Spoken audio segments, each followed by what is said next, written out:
What do you even mean? What happened to this week? I don't know. Go. Come on, it's crazy, it's fast, but we love it. And hopefully you are jumping on board for the ride. It's going to be an amazing Thursday morning.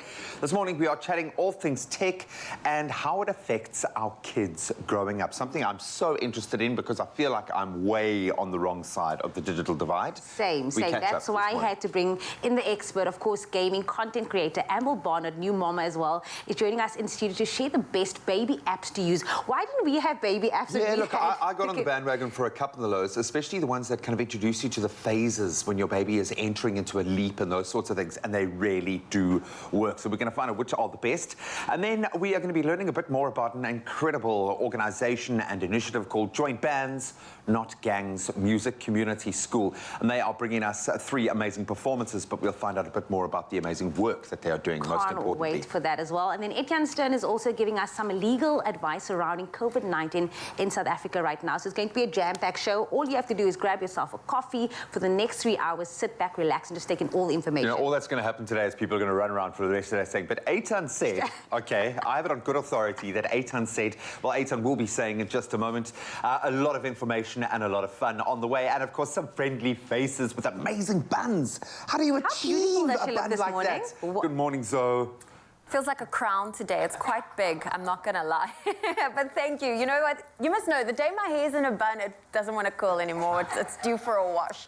Well, listen, grab your coffee, grab your breakfast. It's so nice to hang out with you. And of course, we love connecting with you on social media.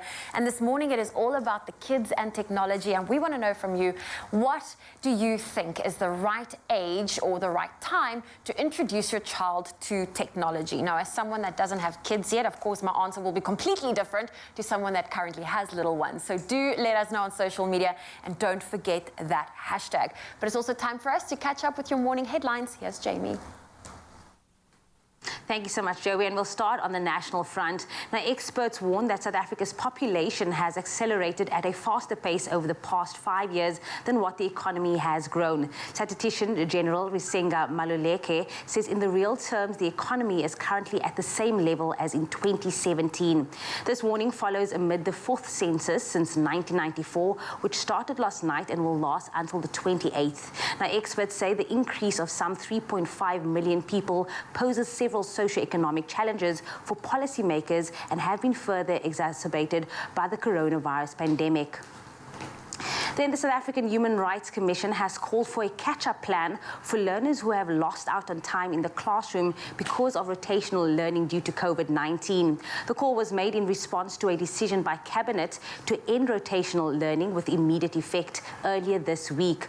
The Department of Basic Education said it planned to have all children back in full-time attendance from Monday. The Commission held meetings with both the Education Department and heads of the Department of Health to voice its concerns. Then, on the international front, nuclear and natural gas energy plants could be counted as green energy under controversial EU plans just unveiled. The European Commission says it has decided that both types of energy can classify as sustainable investment if they meet certain targets. But the move has divided the EU and been fiercely opposed by some members. Austria's Chancellor responded to the news by saying nuclear power is neither green nor sustainable. The EU has set itself a goal of becoming climate neutral by 2050. Then, staying on the international front, almost half a century after it was stolen, a Roman statue of the god Bacchus has been handed back to the French museum where it was once displayed. The 1st century bronze of Bacchus as a child was taken by thieves in December 1973. Art detective Arthur Brand traced the statue when a client was offered it by an Austrian collector. The 40-centimeter high statue was dug up on the site of the Gallo-Roman village of Vertellum in eastern France in 1894 and is regarded as one of France's finest art pieces. And then, of course, as baby talk is our theme today, we thought that a sweet baby story of a different kind could go off quite well. Now, a female eagle ray has given birth to 4 pups at the Two Oceans Aquarium right here in Cape Town. Eagle rays are iconic South African marine species. The defining characteristic of these critically endangered species are their triangular fins, large and rounded snouts, and slender tails with a small dorsal fin where it connects to the body with a single large defensive spine. Now, Eagle Ray pups are competent swimmers from the word go. There's no time for a baby to learn or grow before needing to survive in the ocean.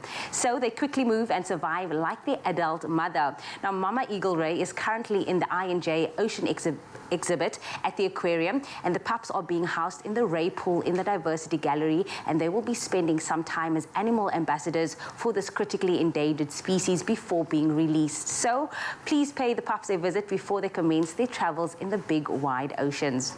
On that note, that is where I leave your 6 o'clock news headlines. We will be back on the top of the hour. Graham is standing by with a first look at the sports headlines.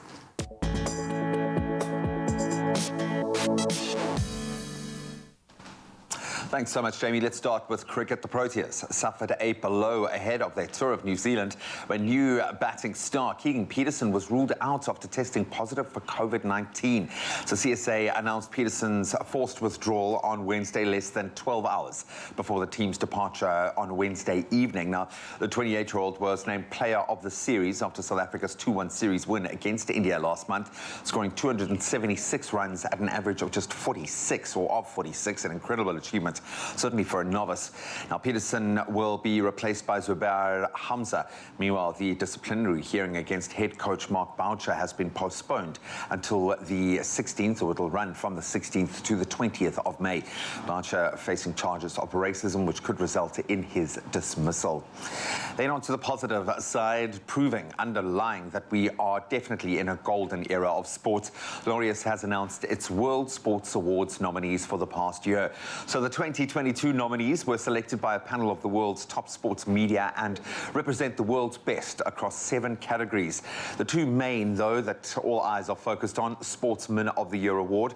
The nominees are Novak Djokovic, Max Verstappen, Caleb Dressel, Eliud Kipchoge, Robert Lewandowski, and Tom Brady. Then on the women's side, Ashley Barty, Alison Felix, Alexia Putellas, Elaine Thompson-Herah, Emma McEwen, and Katie Ledecky will all be vying for the Women's Award. The World Team of the Year award will be contested between Argentina's men football, their footballing team at least, Barcelona's women's football team, China's Olympic diving team, and Italy's men's football team. Then on to footballing news, or at least action on the pitch. Senegal downed a brave Burkina Faso 3-1 last night to book a berth in the final of the Africa Cup of Nations. Goals from Abdou Diallo, Bamba Dieng, and Sadio Mane saw the Taranga Lions move into a second successive AFCON final and give them a shot at redemption after losing that 2019 championship game to Algeria. The second semi-final sees Cameroon up against Egypt, and that's tonight, with the winners advancing to face Senegal in the final this coming Sunday, being the 6th of February. Then some action on the rugby fields last night locally. As we turn to rugby now in the Currie Cup, the Sharks scoring 25 points in the first 16 minutes of the second half to secure a 35-20 win over old foes Western Province. Tries from Ini Khadebe, Senapilo Gumere, Fezambata, and Marnus Potgieter securing the Durban side their second victory in as many matches. Then the Cheetahs, they put in a dominant display up against the Bulls, scoring 6 tries on their way to an impressive 38-25 win at Loftus. Louis van der Westhuizen dotting down twice to help the Free State side move up to second on the table. Then the Griquas, they claimed their first win of the competition, and an impressive one at that, with a 41-20 win over the Pumas. And that's where we leave our sporting results and news for this hour. At least we'll delve into them again at 7 o'clock right now, though. Let's bring you the latest on the weather front and see what temperatures we have in store today.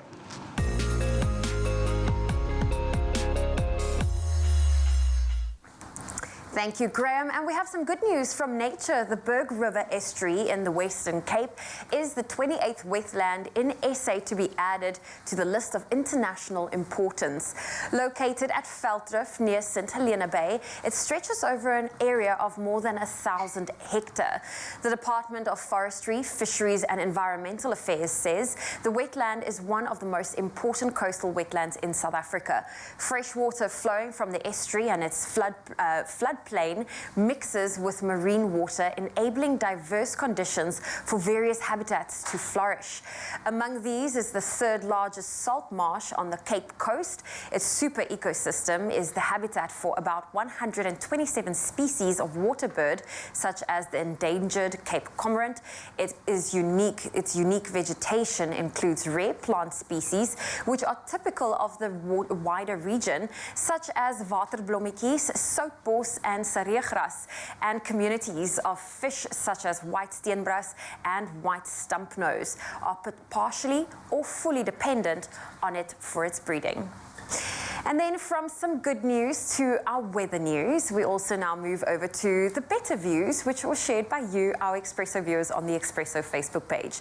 Now, Fatah Khan, one of our regulars from Richards Bay, really starts every morning off with the perfect view overlooking the yachts moored in the harbour. Just take a look at those beautiful shades of pink in the sky. That looks like a postcard.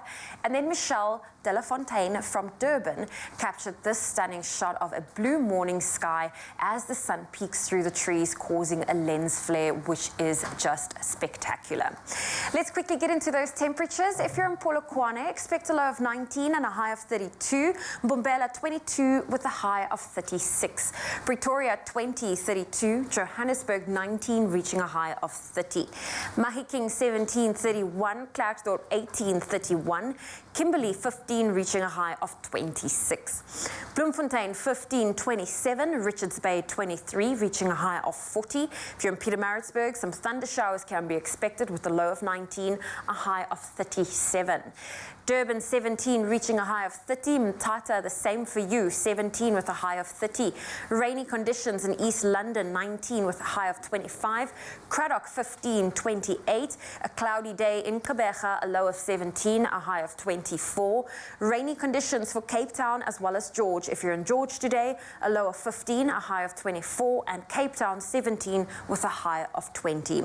Worcester 13 with a high of 26. If you're in Sutherland, 9 with a high of 23 for today, and Uppington a low of 17 and a high of 30 degrees Celsius. Well, that's where I leave your weather for now. Another update coming your way at 7 o'clock. Do you think that the weather is like heating up because it's that month of love? It's February. It's a little bit spicy. Yeah. Just undo one more button. Just do it. Stop. No, we love it. Stop. We love it. We love the month of love, and February is the month of love officially, and we are celebrating special people that light up our lives. But it's also an excuse for young'uns and schoolgoers to dress up this Monday, the 14th of February. There was a lot of pressure on those days, I remember, so you want to do it properly, so we're going to help you. I'm excited for this. Now, we have two very eager models here, each dressed in a Valentine's Day look from Woolworths. So we're going to bring them in to show you what they have to offer for this day of love. So our first model, she is so cute. Amatla is loving it. I know the smile says a lot. Okay, she is obviously loving the dress. Very, very cute. It's a casual style dress featuring a bold, smiley world print. This dress is crafted from a soft cotton blend for a lightweight fit, which we need in this temperature, making it perfect for a school day on Valentine's Day. Oh. Hey, beautiful. And she's feeling herself. She's feeling herself. loving Seeing the lovely eyes over there. Yes, yes, Yeah, this is yes. a nice Show it off. shoes. You look beautiful, Amatla. Well done. Very Let's good. the smile. Okay, and a young Boshaw as well. So we're going to bring our second model in also. Look how cute she is. She is super cute. Hello, My good spirit morning. animal. Good morning, sweetheart. So, of course, our second model, she is wearing a bright T-shirt featuring a bold love slogan, which we absolutely love, of course. It's crafted from a soft cotton and has dainty bobble details on the slogan for a more textured finish. Now, she finished off her look with a pair of jeans for a comfortable but yet stylish summer look. And again, pairing it with those pumps. And again, that Very winning cute, smile as well. And Beautiful. you are ready for the big day. Yay. Yay. Ready for Valentine's Day. Thank you to our gorgeous models this morning. Both adorable looks, two slightly different takes on a Valentine's Day outfit. Which is your favorite from Woolies? We'd love for you to head over to the Expresso social media pages, then comment on the poll post, and don't forget to include that hashtag styled by Woolies. Valentine's is coming. Valentine's is coming.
Welcome back, everybody. You're just in time for some tech talk, some baby talk, a mixture of both. Now, any parent knows that it's nearly impossible to keep on top of everything while adjusting to life with a brand new baby. We know this. Now, luckily, there are apps to help manage everything from tracking feeding, as well as changes to development activities and lullabies or white noise. Now, new mom, Ambel, is joining us to go through a few of her favorites, and she is the best person to ask this because you have a 3-week-old.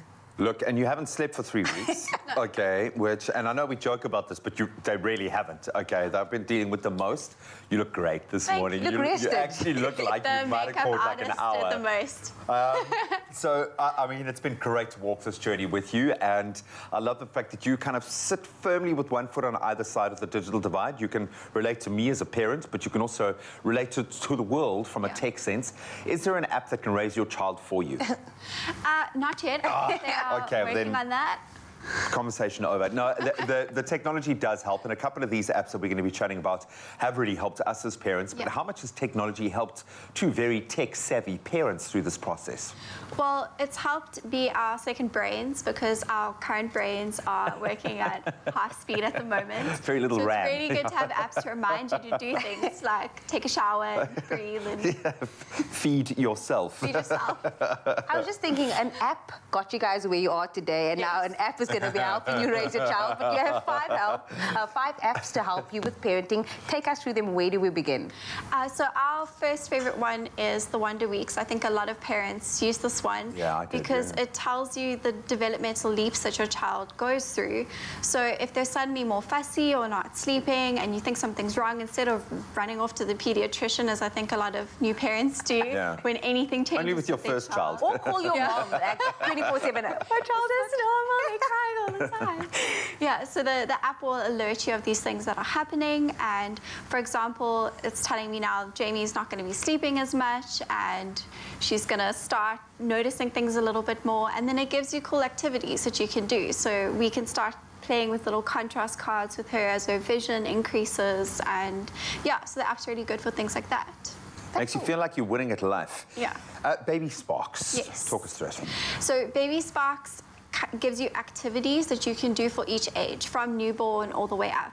So there's video tutorials, which is really cool. It can tell you how to work on your baby's equilibrium and build that up. And then when they get older, kind of movement activities. So even when you have a baby that can't really do much, it tells you what you can do to build that connection with your child and increase their physical and mental development. And all these things do help you not feel like you're failing as a parent, because in those initial weeks, you constantly feel like you're not doing something vitally important that you should. Why didn't I know about this 3 years ago? I don't know if they existed 3 years ago. No, that's really true. Maybe we should go for another one just to see if these apps really work. No, joking. Okay, there's also MediClinic Baby. Tell us about that one. So I actually use this one from pregnancy onwards because it tells you how your pregnancy is developing and what size fruit your baby is throughout the time. And then afterwards, what's really useful now is it's telling you the really important things that your baby's going through. Like now it's how to prevent SIDS, what vaccines are coming up, and how your baby should be growing, how much they should be eating per day, and then it gives you a monthly update. So you know exactly medically what your baby should be going through. So that's super helpful. I had one quite similar to that, and I remember at the end of my pregnancy, and they said the baby was a watermelon, and it was at the end, I was like, where's the watermelon coming out? That's where you just faint. You just pass out. We're done. I want to go back to a pear. What happened to a little peanut?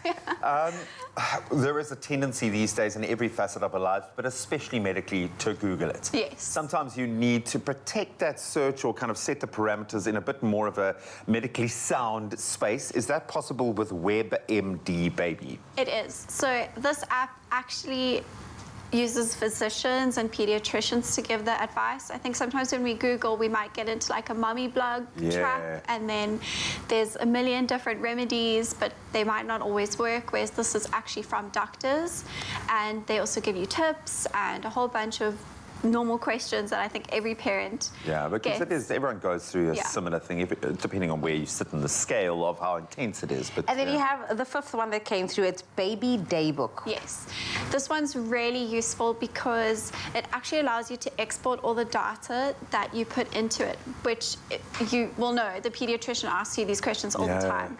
So it's really great to have all your feeds and all the weight gains and everything that you log that you can export and just give to your doctor. Give your doc a spreadsheet. Yeah, boom. And it works with both parents, which is great. So if dad's doing a change, he can log it, and if mom's doing a change, and then it will sync. And then not to forget WhatsApp also, because WhatsApp is important just to message everyone, like on your contact list. But we joke, man, but you obviously have joined the Tula fraternity. Yeah. Those antenatal groups, you will stay on that group for the next 5 years, and your second child, some are onto their third children now on the same group. And just being able to connect with other mothers and other parents does help a huge amount, even if it's just to make you feel a bit better about what you're doing and feeling like you're failing, because often you do. But maybe there are some apps that have helped you feel like an absolute success, a king or queen of parenting. Let us know. We'd love to hear from you on our social media pages this morning. Ambel's not going anywhere. She might, in fact, just fall asleep on the couch, and then we'll wake up for the next segment. With an alarm clock. We are talking about tech that can help you parent. It is a new month, which means a new challenge, and especially for the moms. But mealtime has never been simpler. Remember, you stand the chance to win an instant Vortex air fryer with every week with Simply Chicken. Now, simply reply to the competition post on the Expresso Facebook, Twitter, or Instagram page and tell us your hashtag #RealMom back to school lunch and dinner stories. You not only stand to win this amazing air fryer, but also a chance to tell your story on Expresso and automatically be entered into the draw for that grand cash prize of 10,000 Rand. And don't forget to use that hashtag #RealMom in your answer. The competition closes at midday tomorrow. That's Friday, the 4th of February. So get those entries in. There are some T's and C's that apply, and you can find those on our website at expressoshow.com. Good luck.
It's my feel-good breakfast show.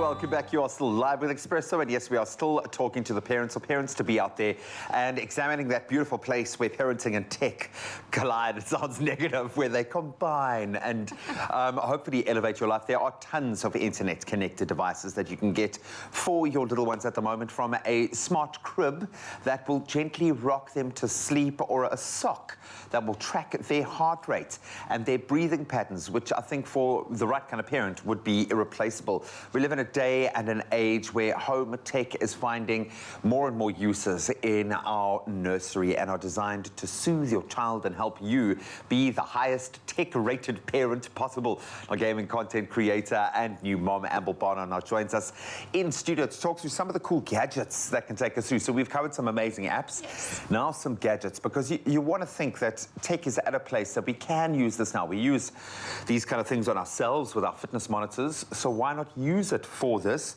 But are we heading towards an episode of Black Mirror in terms of how much data? Are we going to barcode our children, put a chip in them?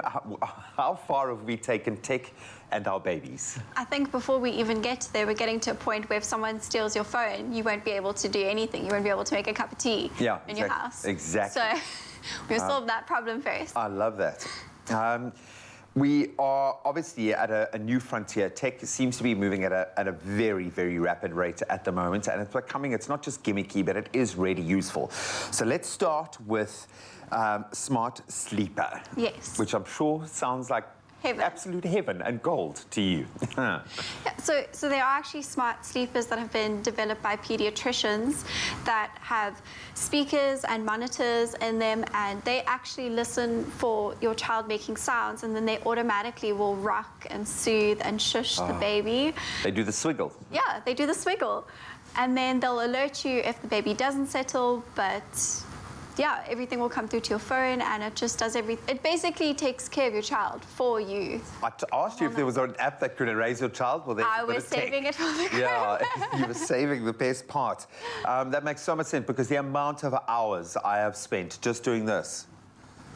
It's automatic now. It is. Yeah. I do it with shopping trolleys even, and you will start. You'll know what I mean. Well, from the smart sleeper to the smart monitor, I think most people are au fait with baby monitors. How far have baby monitors come?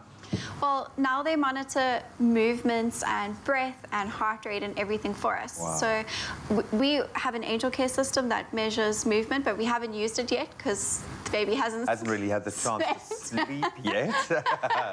Maybe one day. But you also get monitors now that can clip onto the nappy, and then that will measure everything as well and send it straight through your phone. Wow. So the minute the movement stops or heart rate stops, you'll be notified. And information is key. Yes. You just don't know what that might reveal, the quality of your little buns, sleeping patterns. So interesting.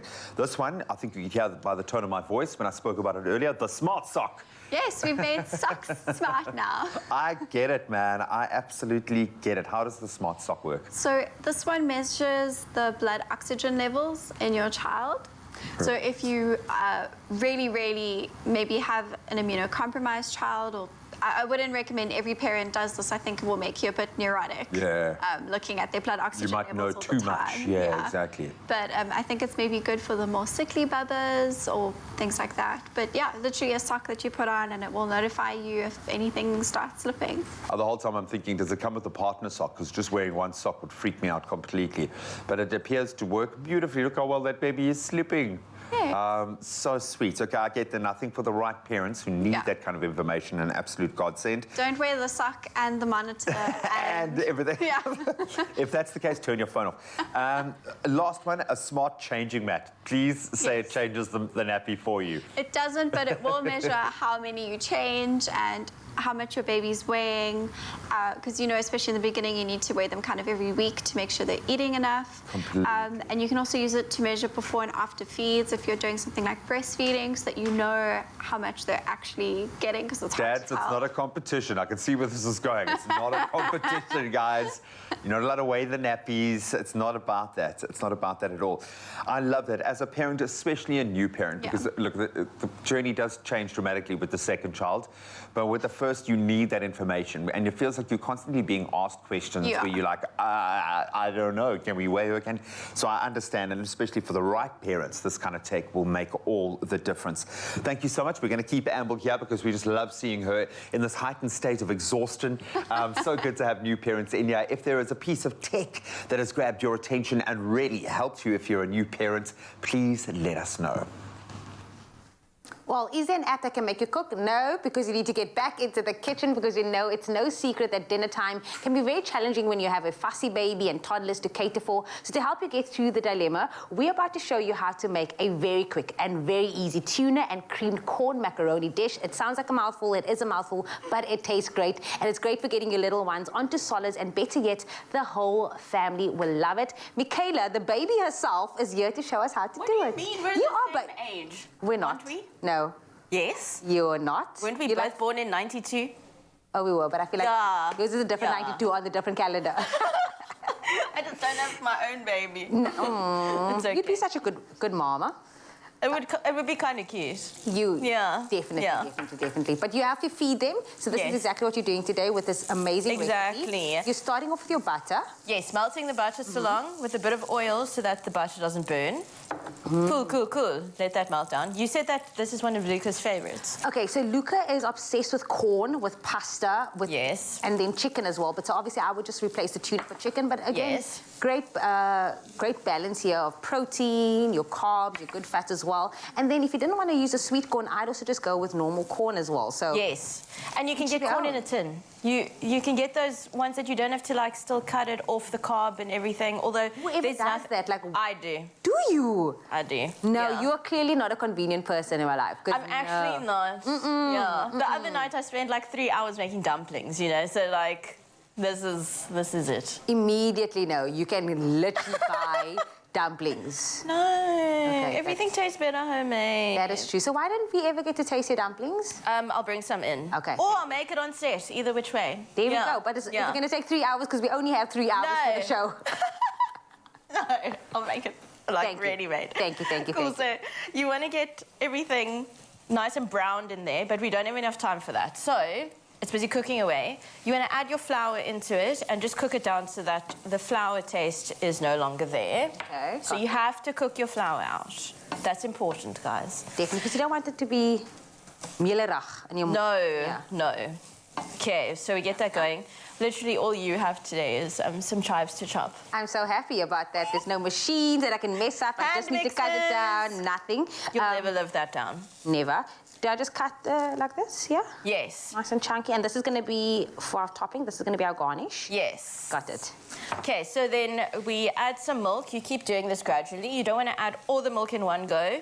I've actually never made mac and cheese and added all the milk in one go, so I can't tell you what would happen. Let's You need to try. eyeball it. No. No, joking. No. Let's not try. Okay, so you're busy making your bechamel at the moment. That's what this is. You what?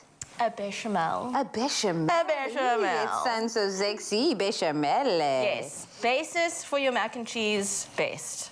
Okay. Got it. So this is looking a little bit looser. And then what you want to do is chuck in your creamed corn.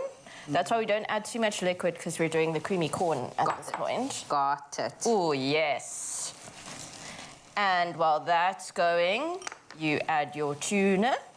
Yummy. And again, this is such a good basis for anything because you can literally play around with this. You can add spices to it. If you wanted to add some garlic, some green pepper, just to like balance out the colors as well, you could do that. But this, quick, easy, I love this. Cheesy cheese. And I should have saved some because we're going to put some on top. But also, you never have enough cheese in mac and cheese. So we're going for gold here. It has to be stringy, like when you put your fork in and you bring it out, you just like... I always do at least 4 cheeses in my mac and cheese. You know, it has to taste like solid cheese. Okay, that's the next thing that you're going to be making for us, okay? The mac and cheese and the dumplings. Don't know if you'll have enough time, but okay, we'll work on that. I kind of have to use this because I think Is it quite hot? a little bit hot. Okay, and you pour that mixture. Could you take the spatula and just give it a... This is exactly why she doesn't have kids. I'm teasing you. Okay. Oh, that looks so... It smells so good. Wow! all of that Look, we did all of that in cheese. like 5 minutes. Yeah. Boom. Yeah. Good job. Teamwork makes the dream There you go. work. And then you can just mix it in together. And then you mix it in together.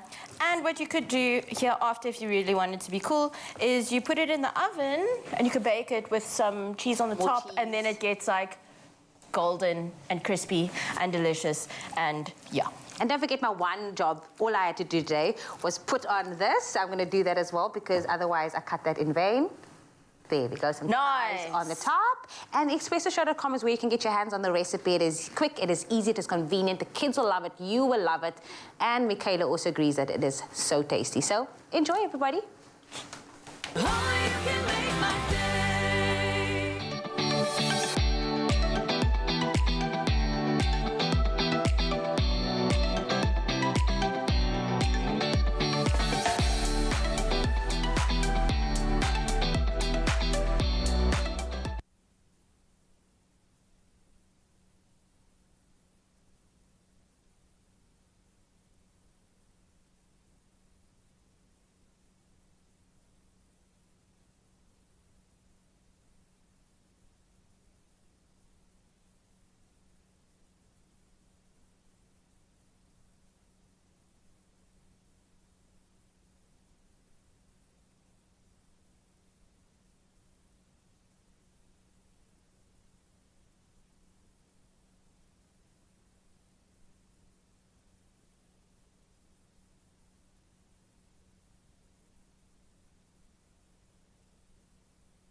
It's my feel-good breakfast show.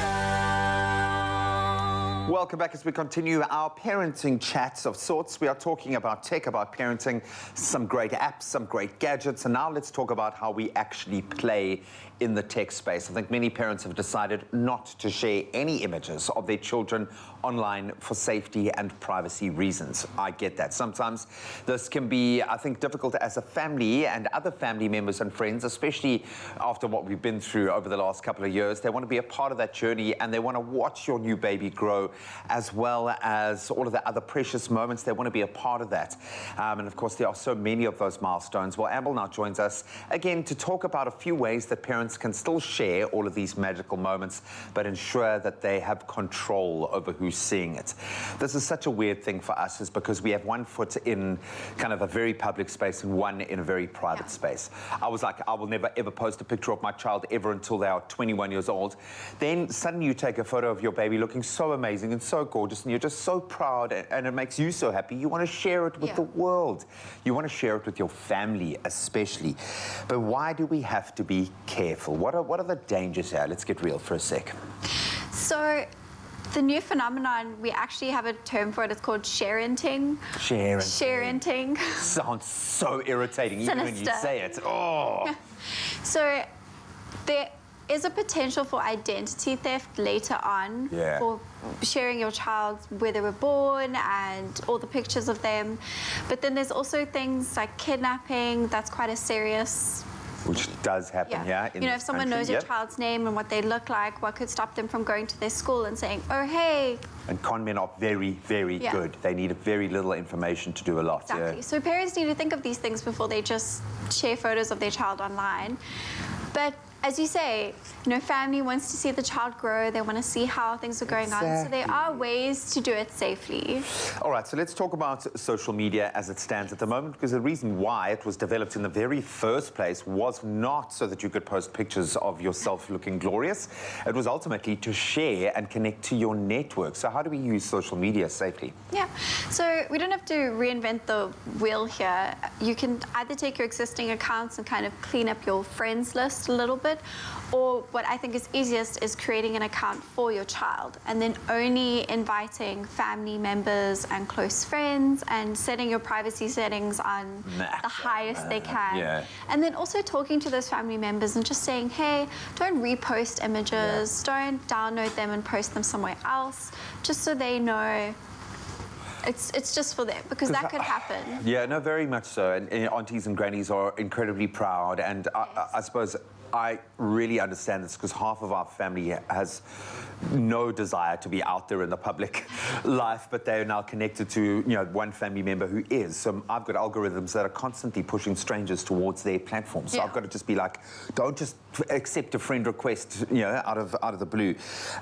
Let's take it a step further. Now I've got 2 terabytes of photos that I need to share with family or friends. I want some advice. Is there another way that we can store pictures and share with family and friends? So using a private Google Drive or a shared folder, love that, yeah. or an iCloud, those are really good ways to do it, because you can also set permissions on those to make sure that not everyone can just download images, and then you'll send a specific link or email to everyone. And it's also really nice for grandparents. I think it's a bit easier for them to use, because you can actually email them the link and they can see all the photos. And just click and view, yeah. Yeah, and they can print and put them in their houses, and again... Keeps them safely out of the social media space as well. I love that.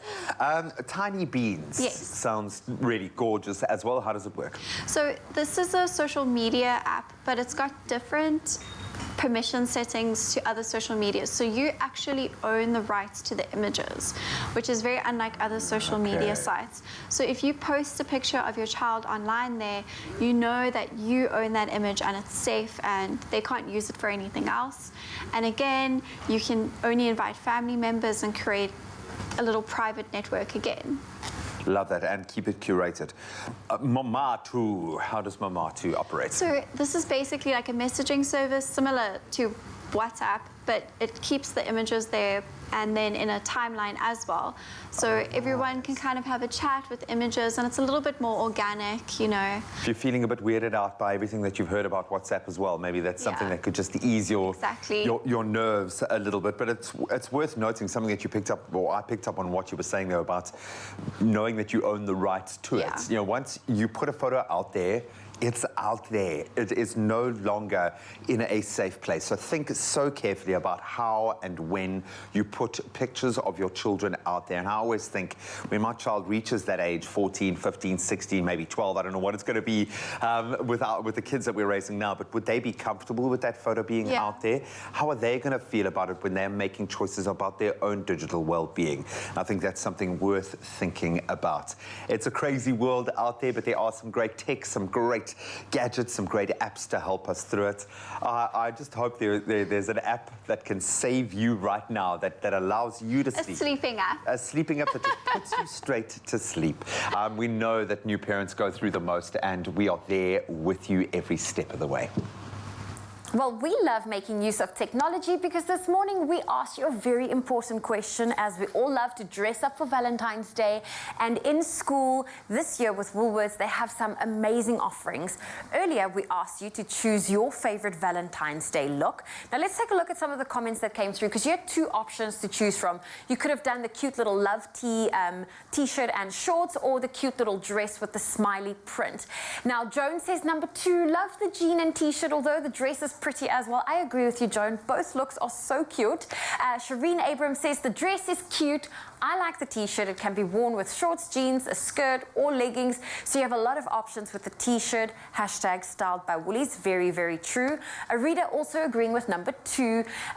Constance also agreeing with number 2. And number 2 was the shorts and the cute little t-shirt that says love. So it looks like that's the winner. And I think this came down to, are you a dress or a t-shirt kind of person? So let's bring our little model back inside to show off this cute little love tee and those fun shorts. You want to give us a little twirl? There we go. Look at that. All of these looks are available at Woolworths. You can dress the little love tee, like was mentioned in the comments, with shorts, with a skirt, with some jeans, with some leggings. You really can get a lot of use out of it, and it is super duper cute. Can I get a high five from you? There we go. And I hope you love these Valentine's Day looks, because you can shop these looks at Woolworths, in-store, online, and on the app. Well done.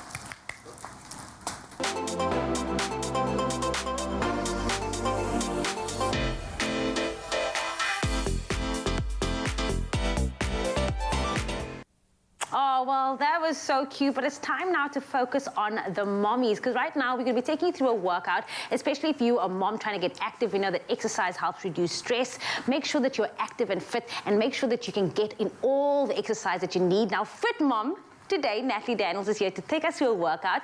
You look like a fit mom. And you said you have 2 kids, one is 8 years old and one is 2 years old. So you're kind of on that toddler phase as well. But you're going to be taking us through a workout today, really just to make sure that we're getting active, we're getting in all the exercise. The floor is yours. Good morning, Jamie. Morning, everybody. So what an opportunity to be here. I'm very excited. Yes, 2 moms on the word. Yeah. And that's how we do it. I always tell the ladies, it's not just about staying fit and fitness, but it's all about being active. So you know, in your pregnancy, you did not want to do anything but eat and sleep. And being a fitness instructor, I realized the difference of my first pregnancy. My little one is 8 now, and the second one is 2. I saw definitely the difference of staying active. So I know when most of you guys see the ball, what do you think, Jamie? What comes to your mind? It gives me flashbacks of like when I was 8 months pregnant, I was bouncing the ball. I was waiting for Luca to come. I was like, when is the shot? They're like, no, just bounce the ball. He came 2 weeks after his due date, so the ball didn't work. But I like the ball. I like just like bouncing up and down. So we'll be testing the ball out a bit today, but mainly there's some main exercises we love to tell the ladies when they're pregnant. Obviously, there's different exercises that you need to do. So the first one, I'm sure you all know, is your dreaded squats. But when it's Labor Day or when it's whenever you feel like, what can I do? So it's all you need to do is feet in parallel, hips aligned. So turn that foot in. There we go. And all you're going to do, you're going to just give me a nice deep squat. I know you guys don't love this. And think of having this big belly here. I know some of I think I should put this like under my t-shirt. Yeah, that's big, eh? So just a normal That's the twins. squat. And that is basically just assisting, obviously, in labor to get baby engaged. But even after Baba's there, you know, these are the basics of our squats. Then, obviously, the other one, which is your lunges. I'm sure you know this one as well. Right foot in front. And then what some ladies usually do, we do that. So what we try and do is keep that tummy, that posture nice, and all you're going to do, you're just going to give me a lunge, and you take it back, take the other foot, slowly, and just lunge. There we go. We're going to do 2 more of those, 1 foot forward, and lunge. And I'm so glad you're speaking about the squat, because it's actually a myth that people say that you should not do squats during pregnancy. You're going to pop out the baby. Please tell the people that that is just a myth. Well, the myth that's going around that when you're pregnant, you're not supposed to be doing anything. They said you can't hang washing, you can't do exercise. Oh, no, that is true. You can't do washing, everybody. You literally can't. Okay. Yes, but you need to stay active. So what we're going to do now, I'm going to get you guys on the ball. This is basically a stability ball. You'll see there's different sizes. So depending on your height, you'd either go for a 65 or a 75. So one hand always on the ball. I know people are always scared of it. And all you do, you're just going to sit on it. Okay, there we go. This is bringing so many flashbacks right now. Do you remember? 2 years ago, you were sitting bouncing on the ball. Class every day. So true. What you need to ensure is your calves is not touching the ball. So you're literally just going to step forward. There we go. And all you're doing, you're just bouncing. So that is working your pelvic floor, which is very important. I'm sure you know about Kegels, okay? So that's your basic one. You can sit and do this at home while watching TV and pregnancy eating, but this is lovely, so you have the ball there. Then some of the exercises that we do in class, I'm gonna let you stop right now. So some of the girls think, okay, what else can I do? So hands on top. All you're gonna do, you're gonna lift your knee to your hands. You're gonna go touch and touch, okay? It's like a dance move. There we go. And the baby hopefully will be dancing in your tummy There too. we go. They love this. You'll find the moms that have been busy with the ball exercising, they actually use this for rocking baby to sleep. So that's the one. And then the other one, which I know, aches and pains. So with exercise, there's a lot of discomfort, lower back and all of this. So these are some of the moves you could do on the ball. Hey. There we go. Mama's getting her groove There we back. go, Mama's getting it. And it's all about getting that happy hormones going. And that's what exercise brings to any mom. And then you can also do the back and forth. That's just literally isolating the hip. There we go. Good. 4 more. And 3 and 2 and 1. Now, lastly, one of the moves that I always like to say, it's my signature one, is you're going to put one hand on the ball. Got it. You're going to go opposite arm, opposite leg. Okay, this one is a real tester. Work that core, put the hand down, other side. One hand on the ball. Good girl. Always one hand is always on the ball, stabilizing yourself. Now, Jamie, I believe in you. You can do this. We're going to speed this up a bit. Are you ready? 4, and we're going to go. Use the ball. Bounce. Ooh. There we go, girl. There we go. Ah! There we go. Just trying to keep the balance here. There we go. I can see why this is your signature move, because you are enjoying this. And 2, and 1. Good girl. You're already feeling the heart rate. Actually, that was so great. There we go. And there's so much you can do with this ball. There's some boxing stuff you can do. The ball is literally just an extension of you. Even if you're standing, you're thinking, okay, what else can I do? So that's basically what we could do with the ball. I know for the first trimester, you know, sometimes women are not able to exercise because they're feeling, you know, crappy, they're not feeling at their best. When would you recommend that women start exercising? So usually around about 12 weeks after you've got your first scan, usually with exercise, we always say, get the clearance from your obstetrician and your gynae, and when you're feeling a bit better. So there's no perfect time. I've had girls come at 27 weeks. I've come girls come at like early trimester. So it's all about you, but you have to stay active. A little brisk walk, taking hubby along with you, but stay active. Don't just sit and lie on the couch whole day eating all that yummy stuff. Yummy but stuff. It does, yeah. It I does love that really word help. that you said, active. It's all about being Yes, active. exactly. How can people get in touch with you? Fit Mums, I know that it's a movement you're trying to create for moms to get out there and just be healthy. So how do people get hold of you? So I actually opened up a fitness studio right in the hood in Bayview, in my community. I converted my garage into a studio. So I have ladies coming into the studio. So my website, you can obviously check out www.fitmoms.co.za, or they can just, I'll leave the link in the Facebook page or something. Well, there you have it. Me and this fit mama is going to continue bouncing. There we go. As we take a quick little break, and we'll see you after this one. Hey, we'll do this one. There we go.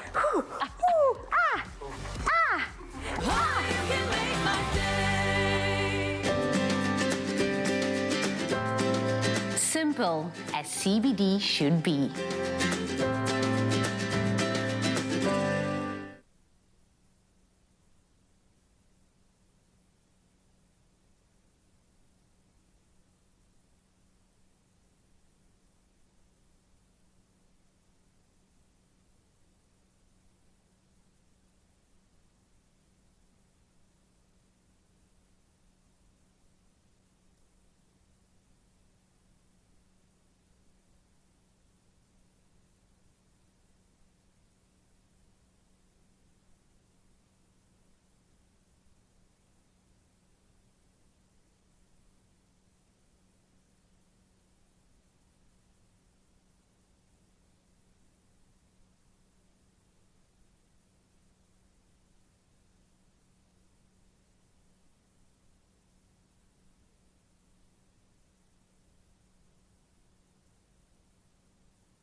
Hungry?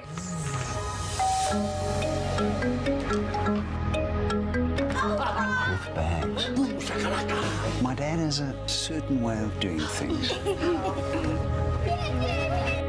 Dad, hoe gaan dit by die werk? Our Monati connects the family with unlimited home fiber from $3.99 per month.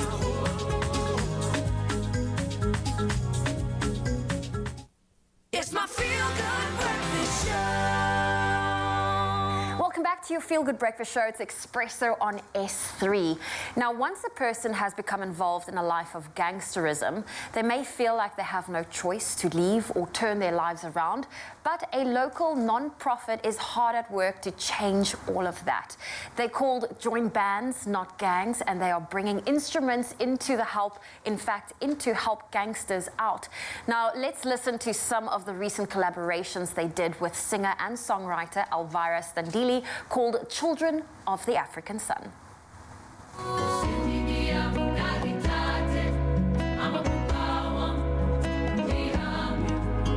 Of the son of the African sun, we're children of the African sun, of the African sun, of the African sun. We children of the African sun, of the African sun, of the African sun. We children of the African sun, of the African sun, of the African sun. We children of the African sun. my goodness, Elvira is no stranger to your Feel Good Breakfast show. Well, we are now joined by founder of Join Bands, Not Gangs, Karine de Waal, who's joining us this morning to share more about what this brilliant organization does. So let's give her a warm Feel Good Breakfast show welcome. Morning, Karine. Morning, Zoe. I feel like we need to give you that welcome. Can we give her a round of applause, please? There we go. I can't say it and not good. Thank you. Karine, this is beautiful. I mean, join bands, not gangs. When did you realize, using your music background, that music will be the right instrument to help fight against gangsterism? Well, I was thinking about it actually yesterday, that I didn't wake up one morning and think, oh, I want to run a non-profit someday. It kind of, I think it was part of my destiny. Okay. But I actually studied music. I went to the US, I studied music, and when I was there, I just saw how many musical instruments were lying around. And I just got this idea, join bands, not gangs, 1 million instruments, and find a way to bring it from like developed nations to South Africa and redistribute it here. Because I also realized our talent locally is on par with the talent overseas. We just don't have the opportunity. So I guess it started out more of a musical project. And you know, we moved into the gangsterism thing, and yeah, but it's been very exciting, yeah. I love that you said it wasn't something you just thought was going to happen. It happened slowly, and it progressed towards that.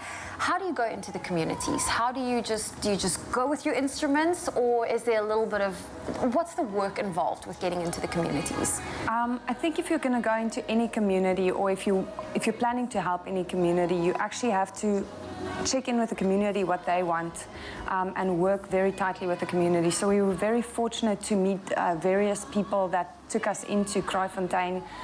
We worked with the Botha family at the beginning, and now we know a lot of local people. So it's all about, I don't know, I actually think God just opened up like a divine path for us to go in there.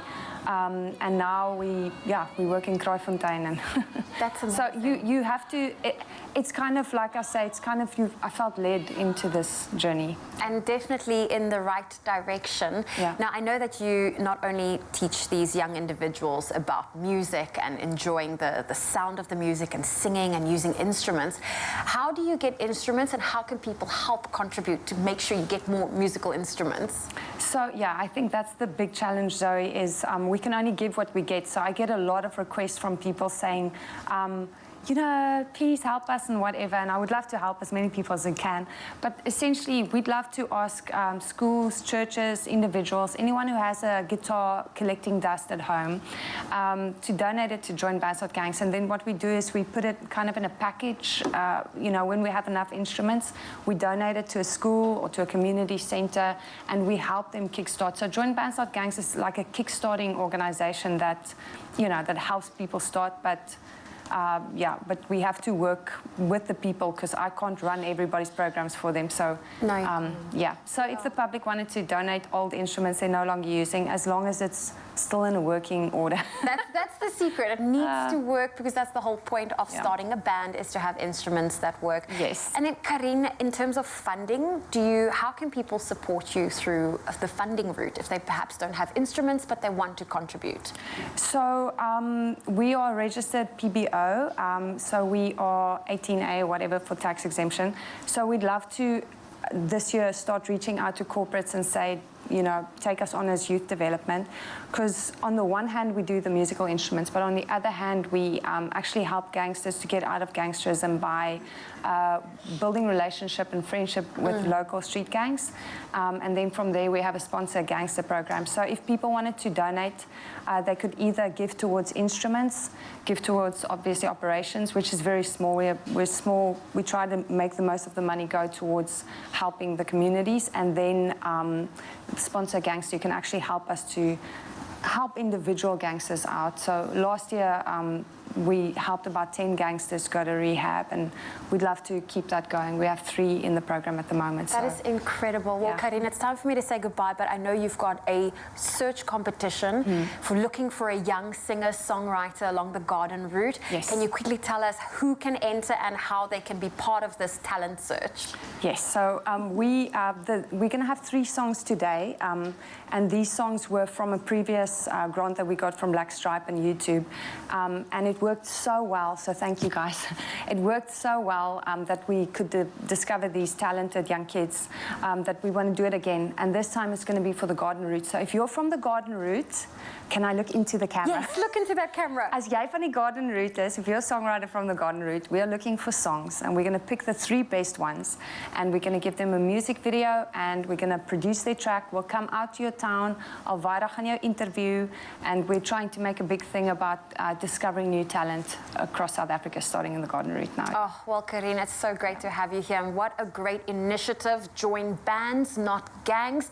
And please go visit their website, joinbandsnotgangs.com, where you can find all of the details to enter the singer-songwriter competition if you're in the Garden Route. And stay tuned to your Feel Good Breakfast show, because we have 3 incredible performances coming your way. Thank you so much. So, well, after that incredibly feel-good news, let's get on to the news of the day, having just gone 7 o'clock. Let's start here in South Africa, where the SA Post Office has now launched a service for drivers to renew their motor vehicle license discs online. The renewal process, including payment, can now be done entirely online. The disc can then be collected from a post office free of charge or delivered to the person's door at a cost of 75 Rand. Spokesperson for the SA Post Office, Jan Kruger, said the online service is a convenient and safe way for motorists to renew their vehicle licenses.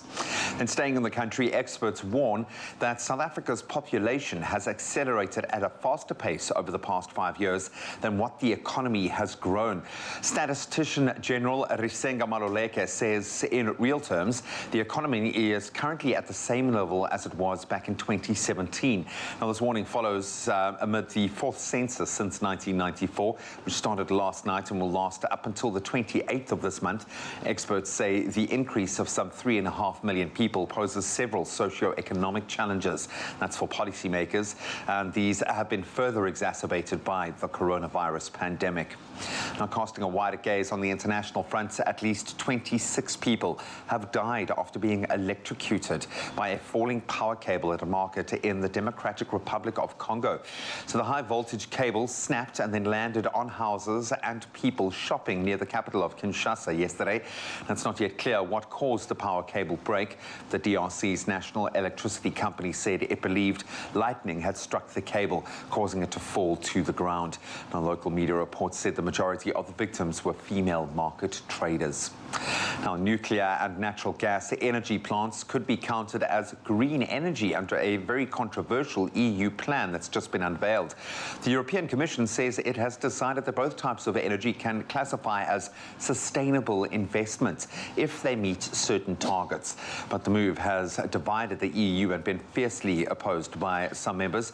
Austria's Chancellor responded to the news by saying nuclear power is neither green nor sustainable. The EU has set itself a goal of becoming climate neutral by 2050. Then bringing it back home for more feel-good.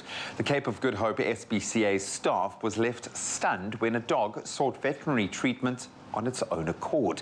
Now, the black mixed breed dog, now named Rio, sought help from the organization for bite wounds on his neck on Friday afternoon. Rio ambled into the SPCA premises by himself as staff members were busy preparing to leave for the weekend. Inspector Alexia Linshall said CEO Moyo Ndukwana, who approached him with a tin of treats, admitted him to the general ward where his wounds were then dressed. Yesterday, the SPCA announced that Rio had made a full recovery, but said no one had yet come forward to claim him. The SPCA says Rio is undoubtedly destined to become their next major celebrity. He passed his clinical and behavior assessments and will now be joining the elite in the adoptions ward, waiting for his forever home. The SPCA's contact details will appear on screen right now. This little guy needs a new home. Perhaps it's yours. But on that very positive note is where we leave our headlines up until 8 o'clock, where we will go over them again. Right now, let's delve into the sport.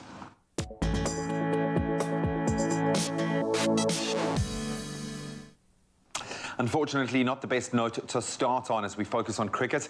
The Proteas suffered a major blow ahead of their tour of New Zealand when new batting star Keegan Peterson was ruled out after testing positive for COVID-19. The CSA announced Peterson's forced withdrawal yesterday, less than 12 hours before the team's departure last night. The 28-year-old has been named Player of the Series after South Africa's 2-1 series win against India last month, scoring a massive 276 runs at a very good average of just 46. Now, Peterson will be replaced by Zubair Hamza. Meanwhile, the disciplinary hearing against head coach Mark Boucher has been now postponed until the 16th to the 20th of May. Boucher faces charges of racism, which could result in his dismissal. Then it doesn't get much bigger than this. Laureates have announced their World Sports Awards nominees for the past year. Underpinning that we really are in a golden era of sport, the 2022 nominees were selected by a panel of the world's top sports media and represent the world's best across 7 categories. The big one, the Sportsman of the Year award nominees, are Novak Djokovic, Max Verstappen, Caleb Dressel, Eliud Kipchoge, Robert Lewandowski and Tom Brady. And then Ashley Barty, Alison Felix, Alexia Putellas, Elaine Thompson-Herah and Emma McKeown and Katie Ledecky will all be vying for the Women's Award. Then the World Team of the Year award will be contested between Argentina's men's football team, Barcelona's women's footballing team, China's Olympic diving team and Italy's men's football team, who are currently the champions of Europe. Then staying with football, but the action that did actually happen last night, Senegal downed a very brave Burkina Faso 3-1 last night to book their berth in the final of the Africa Cup of Nations again. So goals from Abdou Diallo, Bamba Dieng and Sadio Mane saw their Taranga Lions move into a second successive AFCON final and give them a shot at redemption after losing the 2019 championship game to Algeria. That second semi-final sees Cameroon up against Egypt, the big guns, tonight, with the winners advancing to face Senegal in that final this coming Sunday. That's the 6th of February. Then staying in South African shores for local rugby last night, points aplenty as the Sharks scored just 25 points in the first 16 minutes of the second half to secure a 35-20 victory over Western Province. Tries from Ini Radebe, Selampilo Gumere, Fez Mbata and Marnus Potgieter securing the Durban side their second victory in as many matches now. The Cheetahs, they put on a dominant display as well, up against the Bulls, scoring 6 tries on their way to a 38-25 win at Loftus. Louis van der Vestes and dotting down twice to help the Free State side move up to our second on the table. Then the Griquas, they claimed their first win of the competition with an impressive 41-20 win over the Pumas. We'll touch on those headlines again at 8 o'clock. Right now, let's bring you up to speed with the weather.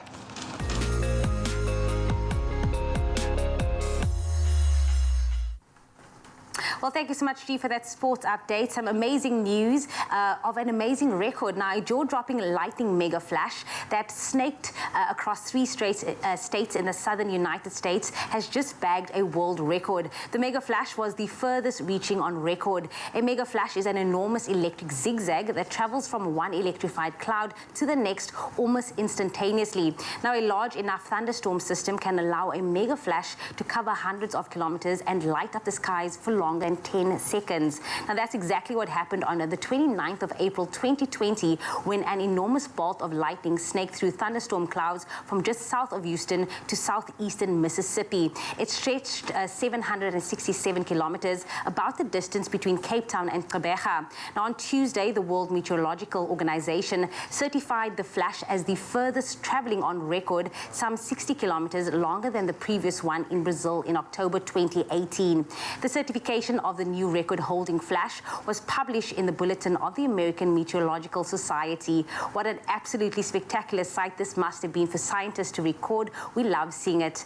But then we move to sunrise images received by the Expresso Facebook page, and one of our long-standing friends we haven't seen in a while is Verity Barnes Herbert from Riebeek West, who shared this brilliant shot filled with orange and burnt hues. It's good to have you back with us on your Feel Good Breakfast show. Another regular, Vincent Lutuli from Durban South Coast, captured this silhouetted shot showing the sun just breaking through the cloud cover as the day begins, starting us off on this Thursday. But here is a second look at the temperatures for today. For you, Polokwane, do expect partly cloudy conditions that will range from 19 to 32. For you, Mbombela, expect a minimum of 22 and a maximum of 36. Pretoria, for you, it is 20 with a high of 32, as well as Johannesburg, the city of gold, ranges from 19 to 30 today.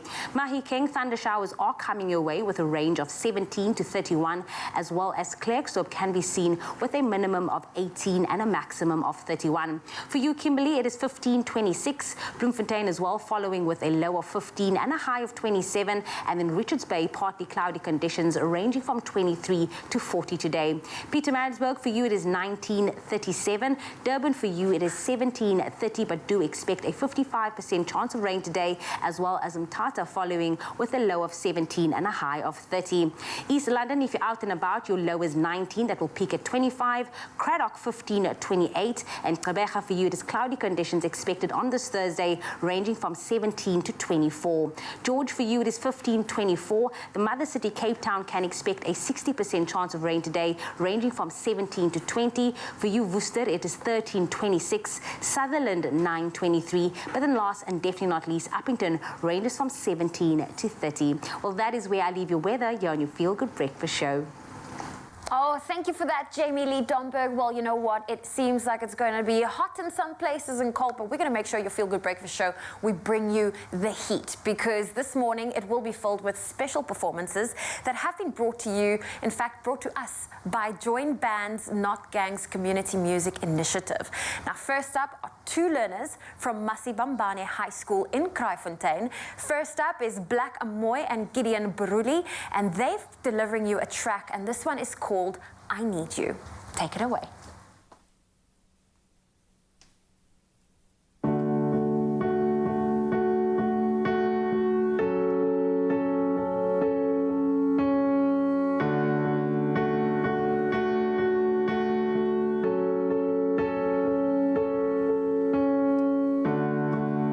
My heart keeps bleeding in every thought of you. Why do I keep on thinking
guilty, even though I was the one who walked away. It's so unfair that I can't have you, even though I need you every day.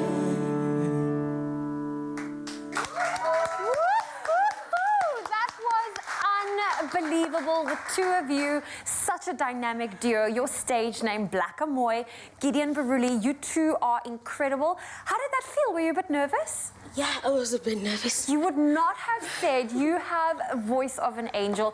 And Gideon, you're giving me some serious John Legend vibes there, behind the piano, singing.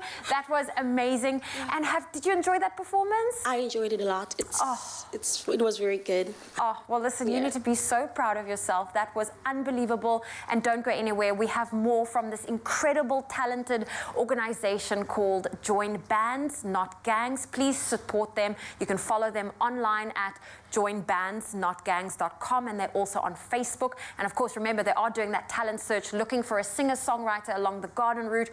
All of those details can be found on their website and Facebook.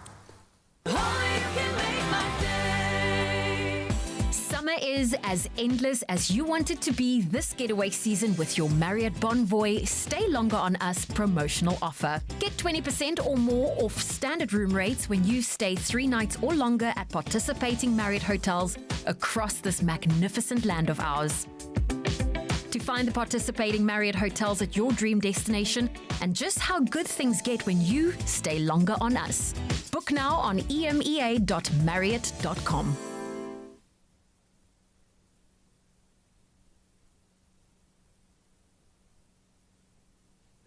At least 26 people have died after being electrocuted by a falling. This is baby talk, but if you want to stay? No? Okay, Eitan, I heard it now. Eitan in the dining room. Did you hear? I can read it from the tablet.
It's my feel-good breakfast show.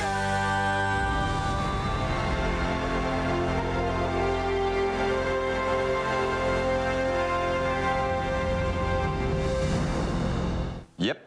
Thor's older brother is here to answer your burning questions. Younger brother. Younger brother. Younger, better looking brother. Much younger, better looking brother is here to answer all of your burning questions. South Africa has been on COVID-19 lockdown now, forget this, 678 days and counting. Mad. Wow, and while things certainly feel more relaxed and more normal, if you will, than they have since the initial hard lockdown, certainly, we are still in the throes of a global pandemic as reports of another Omicron-driven surge obviously cause concern. It's time for another edition of our favorite feature where we focus on the unconventional side of law. It's called So Now What? And we are calling once again upon the legal guidance of our friend and expert in law, the director at legalese.co.za, Eitan Stern, to answer the question. South Africa has officially exited the fourth wave of COVID-19 pandemic. So now what? So now what? One of these chats where I always feel like we need to kind of have a disclaimer saying you're not a doctor. Yes. Okay, so we're not. I was about to say we're going to hear from the good Dr. Emil after this about, about the medical side. We will get that balance, but obviously the rules are there. And I jokingly, I've been talking about my son because he's got a lesson in rules and laws through this COVID experience. Okay. Because it's and from the man at the top, he even calls our dear president Mr. COVID because that's how he kind of relates to him. So we've alert level 1 and nick of time for New Year's Eve. We were able to do away with the curfew, one major plus. Yeah. Where do we stand right now? What are the major kind of parameters? Okay, so it's good we're talking about this week and not last week because we've just had some change in the regulations. So the government has dropped some of our, we are still on level 1, but some of the regulations have dropped. You now, if you get COVID, you only need to quarantine for 7 days and not 10 days. If you are exposed to someone with quarantine, you no longer need to quarantine. If you're exposed to someone with COVID, you no longer need to quarantine unless you show symptoms. Then you need to quarantine. Then go get and tested, if you get COVID, this is the crazy one. If you get COVID, but you don't show symptoms, you don't need to quarantine. So the government has realized that a lot of the population is either vaccinated or has had COVID. There's a lot of immunity out there. And touch wood, and again, we'll hear from the good doctor, but it seems like, from a policy point of view, we are preparing for the end of this pandemic. Can we believe? I mean, can we rest our hopes on this? No, definitely not, right? Things can shift all the time, and the next variant, I was listening to a podcast on it this morning, the next variant could be worse than this last one, we don't know. But, you know, with everything with this pandemic, it's been about government trying to react to the circumstances. And I suppose limit the economic fallout from the impact of all of these policies and these decisions. All of this being said, there are still some guidelines, parameters, rules. What do we definitely need to adhere to at the moment? Cool. So we are still in alert level 1, right? We're still in this pandemic thing. So you still need to wear your mask when you go out in public. You still need to adhere to the gathering regulations. So gatherings can't be more than 1,000 people indoor, 2,000 people outdoors. So there are still regulations out there that people need to be aware of, like the face masks. Just now you've set the target. There are comedians out there going, I need to get it. Can I please get 1,000 people at an event here? Because I can. I'm allowed to. Let's just sell tickets. It kind of felt like, in a way, obviously economically there was a massive fallout, but to a certain extent, maybe the vaccination kind of drive triggered this in some extent. We felt like our human rights have been trodden on non-stop by certain things, forcing me to stop drinking, forcing me to stop smoking, forcing me to do all these things where it was previously my choice.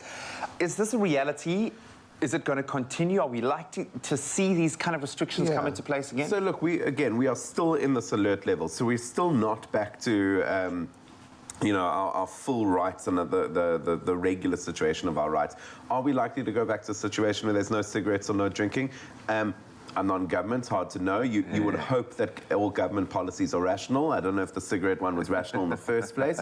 But from my opinion, it's unlikely, right? The economic fallout has been huge. We are preparing for the end of this pandemic. And what should start to happen is government should start to return our rights to where they were before if they no longer need them from a safety and public health point of view. So it is very unlikely.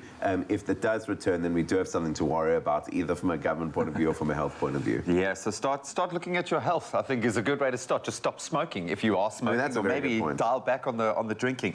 Something I'm interested in, obviously, in light of what's going on in the UK, as they consider whether they are going to force their health workers to take the vaccine. How would something like that play out in South Africa? I'd like Eitan to think about that. We are talking about COVID-19 right now. What are the restrictions? What are the new freedoms? Where do we stand? But of course, we need to balance out the legal discussion with a medical one. That's right. Thanks, Graham. You know what? COVID-19 is still progressing and continuing to make headlines all around the world. And there really is so much still for us to take note of, especially with the most latest stories emerging. For sure. And we thought it might be interesting to get a doctor's input while giving a more detailed breakdown on some of those stories that caught our eye. Now, HIV and infectious diseases medical expert Dr. Emil Reid is with us this morning, and we can't wait to pick his brain on some of the headlines we have come across. So Good morning, Doctor. Good morning, guys. Doctor, I'm quite fascinated with this one because, I mean, I love my animal, but even though I don't have a hamster, I need to just quickly see the first headline that caught our eye was one in Hong Kong, where about 2,000 small animals, including hamsters, chinchillas, and rabbits, will be culled while importation of such creatures have been suspended. And this is due to the escalation that came after dozens of hamsters that were imported from the Netherlands had tested positive for the Delta variant of COVID-19, and also the pet shop clerk had also contracted COVID at the time. So is there any medical science or any statistics that show there's been a transfer from humans giving animals COVID or animals giving humans COVID? What is the stance on that right now? Well, that story is absolutely horrible. I mean, I love hamsters. and the fact of the matter is, one need to remember coronaviruses have been around for millions of years. And the important thing about coronaviruses is that it is an animal-based virus, so what we call in medicine a zoonosis. And usually what happens to zoonosis, there's transfer from viruses to humans. And the big thing, this virus have adapted in such a way that there is currently something happening called reverse zoonosis, meaning that people can transfer the infection to animals. And the big thing is we don't know what the implication for the development of variants and those things, and particularly resistance, are. The one thing we do know that the previous variants, alpha, beta variants, those animals were inherently resistant to those variants, but somehow Delta actually was the first variant to cause reverse zoonosis. So the animals got reinfected. Up to now, we haven't seen an animal with Omicron. And I mean, there were cases in lions described in Pretoria, isolated, where people looking after the lions actually infected the lions. They're also from Pretoria, so that's... No, I'm joking.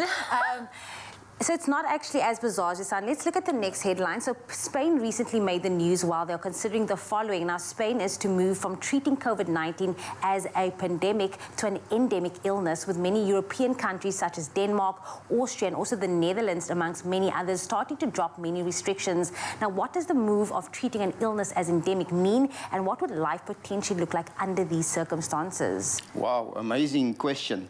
The big thing, Denmark actually lifted all their restrictions yesterday. Wow. No mask wearing, no social distancing, no hand washing, nothing. And that is what it feels like living in an endemic sort of environment, meaning that life goes on as normal. And the most important thing in South Africa, in order to reach that, one need to be vaccinated, number one, and you actually need immunity. And if you look at Denmark, about 85% of their population have been fully vaccinated, with about 65% of people having received a third dose of the Pfizer vaccine as well. So as immunity within the population increases and the diseases statistically decrease, the amount of people getting the infection and the people dying and getting hospitalized decrease, it means that we are going into an endemic phase. We're going to learn to live with this virus. And that is the main goal when it comes to SARS-CoV-2, COVID, not to eradicate the virus, but to live with the virus. At what point do you think we'll get there as South Africa? Do you think the end is near for us? Because it's starting to look like we're easing things, certain restrictions are dropping. Do you think we'll eventually get there? I think that is the way we are heading. And I think currently the communication from government have been extremely poor, making people completely confused. You know, making statements, then retracting those statements. And I think communication from government and from the Command Council need to be more effective and should be better. Okay. Well, Dr. Emil Reid is not going anywhere. We're going to continue with this conversation, all things COVID. So don't go anywhere. We're going to take a look at all of the headlines, and Dr. Emil Reid here is helping us to shed some insight into those.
It's my feel-good breakfast show.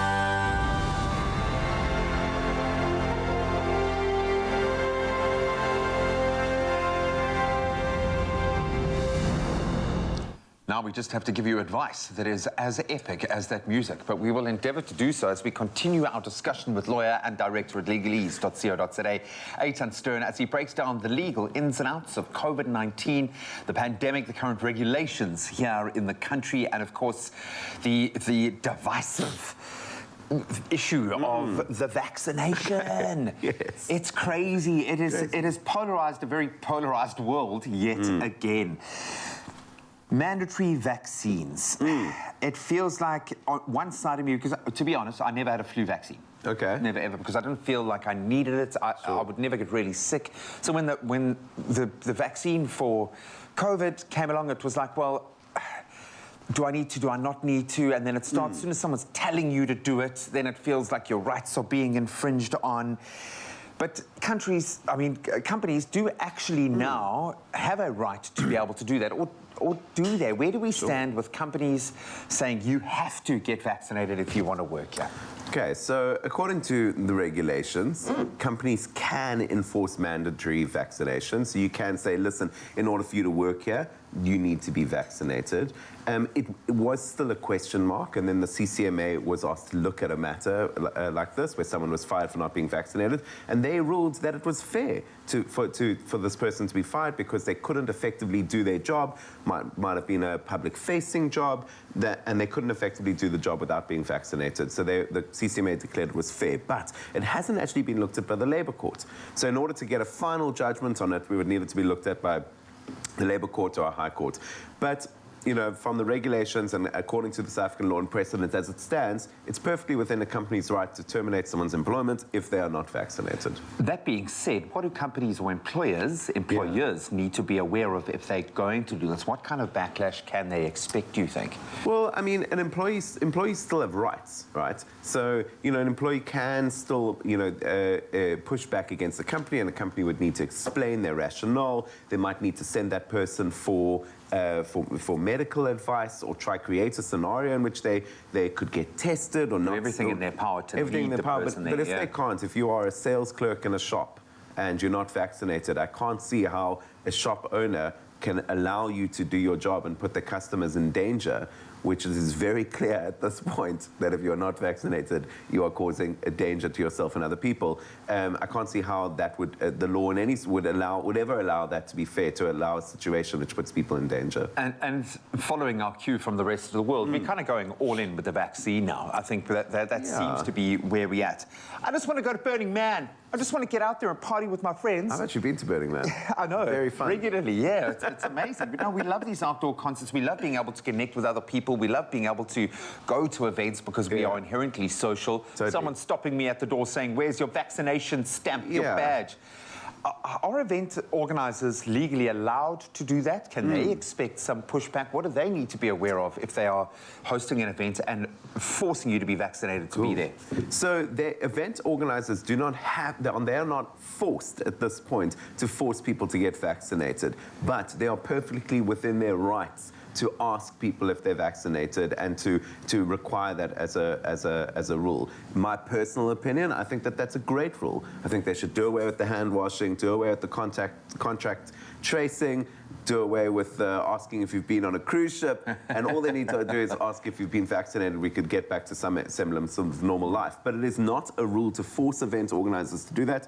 But if they want to do it, right of admission reserved, they're allowed. They can say to you, you're only allowed to come in if you're wearing pants. They can say you're only allowed to come in if you're... It's my party. It's my party. Yeah. I get that completely. The flip side of that coin, if I feel in this country that has the most amazing rights attached to our democracy, if I feel like my freedom of movement, for instance, is being infringed upon, or another one of my basic human rights is being infringed upon because I'm being told to get vaccinated, do I have recourse? Well, one of the rights that unvaccinated people have is the right to remain silent. I wish more of them would choose that right. But yeah, I mean, listen, everyone's got, you know, we've got rights in order to, if you are unvaccinated, you have a right to question these things, you have a right to talk about it, you have freedom of speech, it's totally within your rights. Start a petition. There are certain circumstances where someone who's unvaccinated could force himself into a situation that they could go to an event if they can prove that they are COVID negative. So, you know, there are some areas that if you are unvaccinated and want to stay that way, that you can manage to live in society. But, I mean, at this point, come on, guys. It's just like, it's time. If Novak couldn't do it, what hope do we have? Very nice. That's just basically the bottom line. But thank you so much for helping us navigate these murky waters. I know we're in a transitional phase at the moment, which means that every day I expect we're going to be getting new revelations. I know that within creches, for instance, next week, Monday, masks are off. These are good steps. These are scary steps. How do you feel about where we sit right now when it comes to COVID-19 and the pandemic? Well, really interesting revelations on the medical front. So let's continue that discussion right now. Thank you, Graham. You know what? We are continuing this conversation because as COVID-19 continues to, you know, make headlines all around the world, there are some really strange and interesting headlines coming out and some stories. And that's why we have asked Dr. Emil Reed to come and give us some insight. He is a HIV and infectious disease medical expert to really give us his opinion as we now turn our attention to our youth. So another headline that made its way was Minister in the Presidency, Mondli Gungubele, announced Cabinet had decided that full-time learning in schools would resume for the first time in almost 2 years. Now, further stating primary, secondary and special schools will return to daily attendance. The regulatory provision for social distancing of 1 meter for learners in schools has also been removed. Now, Dr. Emil, but as a parent, there's obviously a lot of concerns with regards to this. Maybe put us at ease with regard to these implementations that will be taking place starting this Monday. Well, the first thing I want to say is, yay! Yay. The kids can actually go back to school. And I think, as I said before, COVID-19 is a dynamic scientific field. And what we've learned over the last 2 years have been phenomenal. And the one thing we do know that despite South Africa having quite strict regulations and rules for testing and tracing people, it hasn't worked because the people that we could test and sample was about 10% of all cases. Okay. So the amount of deaths that we had in South Africa was probably way more than what they document, and also the amount of cases are probably way more. So we actually realized that all of those things that were put in place didn't work, didn't do anything. So despite mask wearing, despite sort of physical distancing, sanitization, Omicron just spread like a wildfire through South Africa and through the rest of the world. So it doesn't work. So why do something that doesn't work? So when it comes to our kids, we also learned that SARS-CoV-2 is actually airborne, and it's spread in an airborne manner and not via a droplet. So maintaining social distancing is not going to prevent you from contracting COVID-19. So the important thing for kids is to go back to school, everybody not on a rotational basis, open all the windows, make sure that the ventilation is amazing, and unfortunately for them to continue wearing their masks. So the penny eventually dropped. Okay, you definitely put my mind at ease right now. Luke is going back there. He's going back to school full time. Dr. Emil Reid, there's another headline that comes from Japan, and this is because Japan approves the Pfizer shot for children aged 5 to 11. Now, even though this hasn't been approved yet in South Africa, how do they know that it is safe for them to do this on children? What are the steps involved, and when do you think that will happen for us as South Africans? Okay.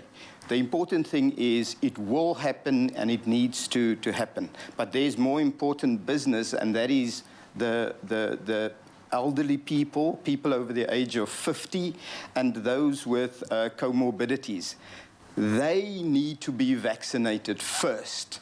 And when it comes to our children, they will need to be vaccinated as well. I have teenagers in my household, and they're already vaccinated. We're talking about the little ones, 5 to 11, and even those younger than 5.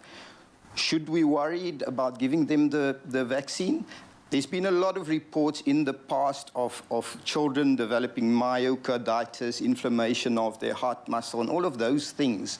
And the dosages was a big issue when it comes to kids between the age of 5 to 11 and kids between 6 months and 5. And what they've seen in all the studies that have been conducted in the last year is they have seen that kids 5 to 11 should probably get a third of the adult dose, where the adults get 30 micrograms. Kids between 5 and 11 will probably get 10 microgram. And those below the age of 5 will probably need a dose that is a tenth of a dose that adults get, which is 3 microgram. And that's been trialed and tested, not just to be efficacious, but to be safe as well. So if and when it comes to South Africa, we as parents of those small little kids and toddlers, and I mean, we can rest assured that our kids will actually not have a horrible experience when it comes to the vaccine. Oh, you certainly put us all at ease. We know now the kids are going back to school. Dr. Emil, as always, it's so good to have you. And of course, for you at home, while we are all still constantly adapting to this brand new world that we are living in, it is great to have the guidance of knowledgeable medical professionals such as Dr. Emil Reid to really break down the massive amounts of information readily available online. But you heard the doctor, the kids are going back to school, everybody.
Some people just choose to experience life the normal way, while some choose to experience life the red way.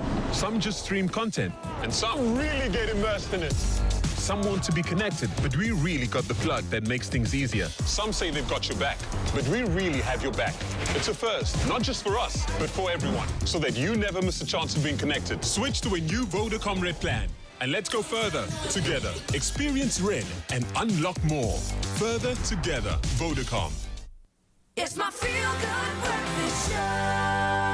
Welcome back, everybody. It's your feel-good breakfast show. It may be raining outside in some parts of the country, but the heat in the kitchen is on to find Mzansi's next rising chef. Now, the Color Your Plate Culinary Bursary is giving 4 lucky aspiring chefs the chance to kickstart their culinary journeys under the guidance of top chef Jackie Cameron, as well as Color Your Plate with judge Ruben Riffel, which is an exciting opportunity for these young ones. There we go. And Tabiso experienced the heat amongst these aspiring chefs, all competing for the grand bursary prize. Let's take a look.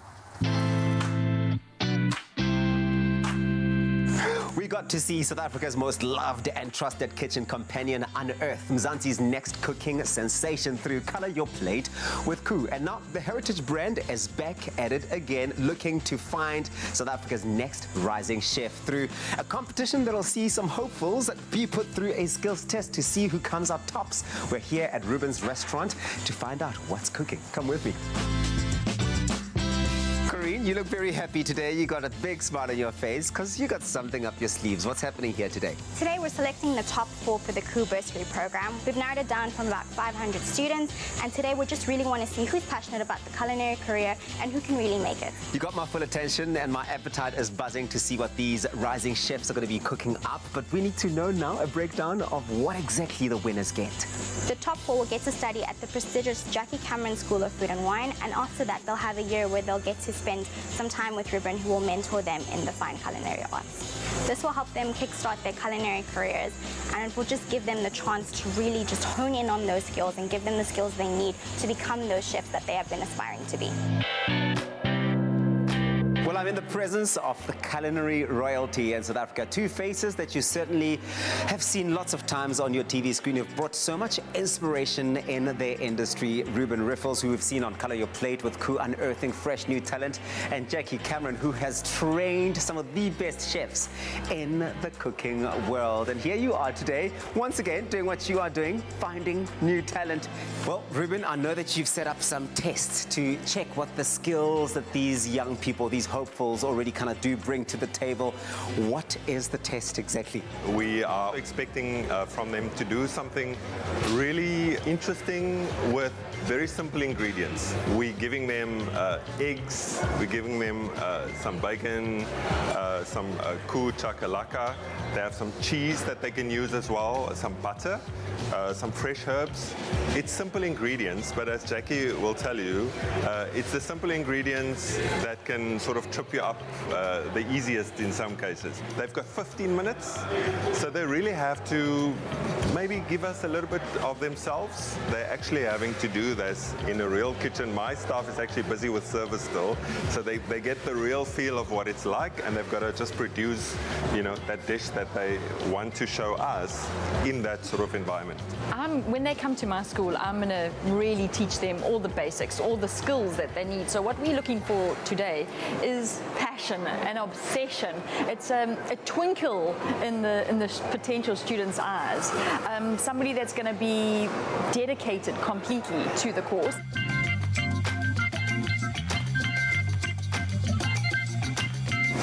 And the pressure is on. 2 of our candidates for the Koo Color Your Plate Bursary, they are in action, making sure that they do the best that they can to impress our judges. But hey, look, no pressure whatsoever. Already looking at them do their stuff is some of the chefs from Ruben's restaurant who are looking at, hopefully and potentially, some of their next colleagues. These guys are doing everything they can to make sure that they bring their flair, their magic, and that extra special little something. There's a lot at stake, and you can see because the pressure is telling.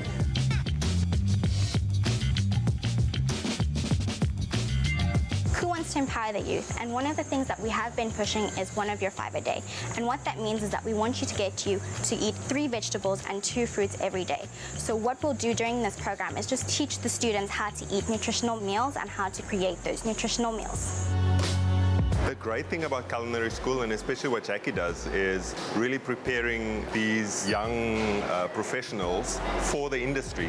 So part of their course, while they're there, they're obviously not just doing the theoretical stuff, they're also being introduced to the practical side of the industry. The mental side. Yeah, once they start with us, they need to realize that now, you know, the hard work actually starts. Because that whole process is important, to go through that and then to really discover which direction am I going to go into. And Jackie, what inspired you to be a part of this journey with Koo, the Color Your Plate bursary? Well, color your plate. Can you not see my earrings? I tried to pick out the most colorful ones possible with Color Your Plate. Koo, I actually couldn't believe it when we started having this conversation, and Ruben and I, and to be giving this opportunity to 4 students is just phenomenal. I just can't wait to bring these students to my school in KZN, Jackie Cameron School of Food and Wine. I'm just so excited. I cannot wait to get started training them. It was something I saw on the TV, and they gave out the number, and after giving out the number, my little sister told me to join in, and I'm like, okay. The next thing I got an email, and I'm like, oh, this thing is real, huh? It's not a joke. And then from there, everything is history. I made an omelette, which I wouldn't say it was perfect the way I wanted it. I put a little bit of chakalaka there, and the bread was a little bit toasted, but I'm happy that nothing was burned. I'm back again. I was on Color Your Plate with Koo, and then I was one of the top 3 finalists. I came in 3rd, and this is not my first time cooking for Chef Ruben Rifle. Surprisingly, the 15 minutes was coming and chilled, so I was able to finish my dish in time, and I made a chakalaka shakshuka with toasted bruschetta on side. The challenge was intense, but I made it through. The 15 minutes was quite challenging, but hey, I managed to finish under that. I made like a crouton salad with bacon and poached egg and a nice chakalaka sauce to resemble, you know, your usual hollandaise. I thought it was going to be a mess because I've never worked under 15 minutes. I think that was crazy, but it was really fun. I was sweating like crazy. This bursary would mean so much to me because it's one of the best schools. I've always wanted to go there. So, and the fact that I've always followed Jackie and Chef Ruben, this would just mean like the world. I saw an opportunity to better my skill that I have showcased that I have, and to have the opportunity to be in the presence of big chefs like Chef Ruben and Chef Jackie. Well, I love the kuchakalaka. The mild and spicy flavor is absolutely amazing. So it worked really great in my dish. The spice with the mellowness of what I made, it came together perfectly. And we've seen our aspiring chefs all go through the paces. Only 4 of them will walk away with that Koo Color Your Plate bursary with 400,000 Rand. It's now up to Ruben and Jackie. What a day. I've absolutely loved being inspired and taking in all of this passion from these young chefs. Hopefully see them all in the kitchen soon. Chef, yes, chef. What talented young individuals all competing for that bursary. I mean, looking at that food, it just, I'm just getting hungry. I want to try everything. We're going to put that flavors to the kitchen right now with our spicy honey double crumb chicken. Gia is standing by for all of that.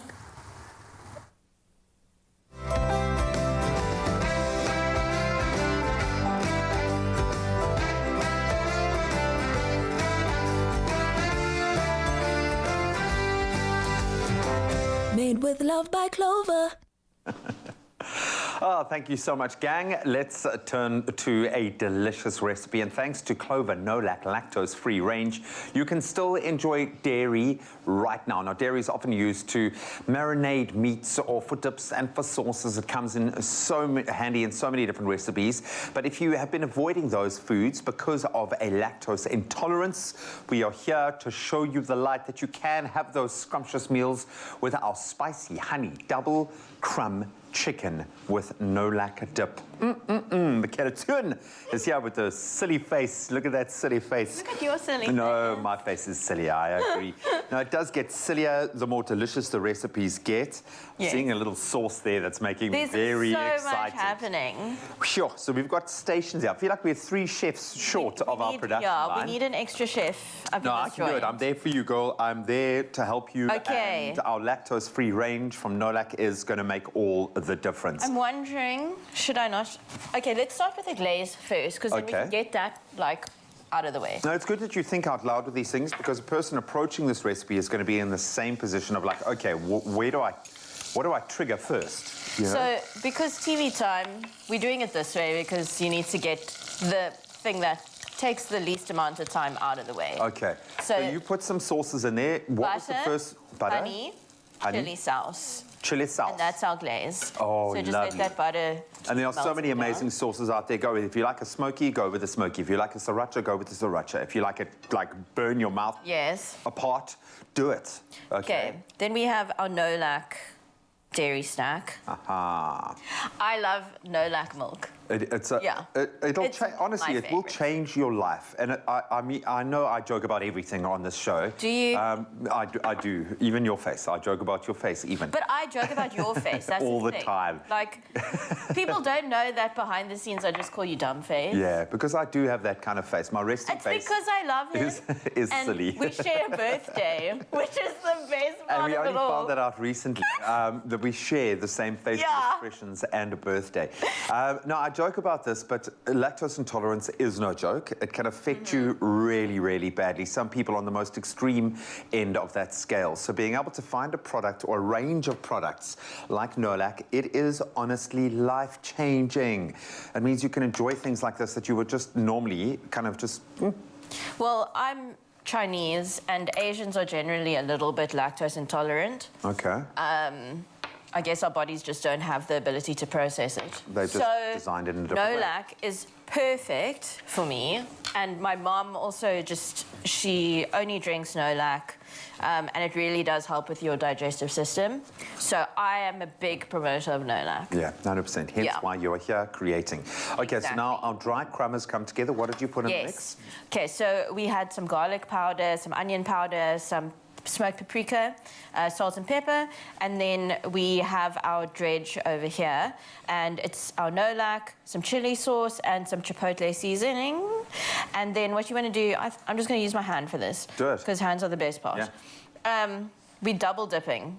So you have to dredge once, and then take it back into our marinade. Just give it a bit of a boop. Would it work the same way to soften the meat if you had to marinate the meat in this for a while? Let it marinate in the actual yogurt kind of base, and then like 24 hours would actually be a great time. Imagine how tender and like delicious it would Breaks be. down all of those fibers, 100%. And then you want to pop it into some heated oil. Perfect. Nice. I love it. Just don't, with the amount of batter you're getting on your fingers, don't confuse your finger for a chicken stick. Oh my God, Iman. Thing. And here's the kicker. Of course, with the Clover No-Lac, you can enjoy dairy again with a very versatile lactose-free range. They've got you covered. Clover No-Lac is pre-treated with enzyme lactase, and that helps to break down the lactose, which makes it easier then to digest, and it's also very nutrient-rich. What I love about this is you can use the dip as a spread, as a salad dressing for your favorite salad. The uses are boundless. Oh, and this whole time we actually had some sour cream, some mayo, salt and pepper, and some parsley that you needed to chop. Okay, so but this is if for... you are going completely lactose-free, I would suggest not putting the sour cream in there. Okay. Yeah. All of this seasoning? Yeah, might as well. Good. I lost my piece of chicken in here.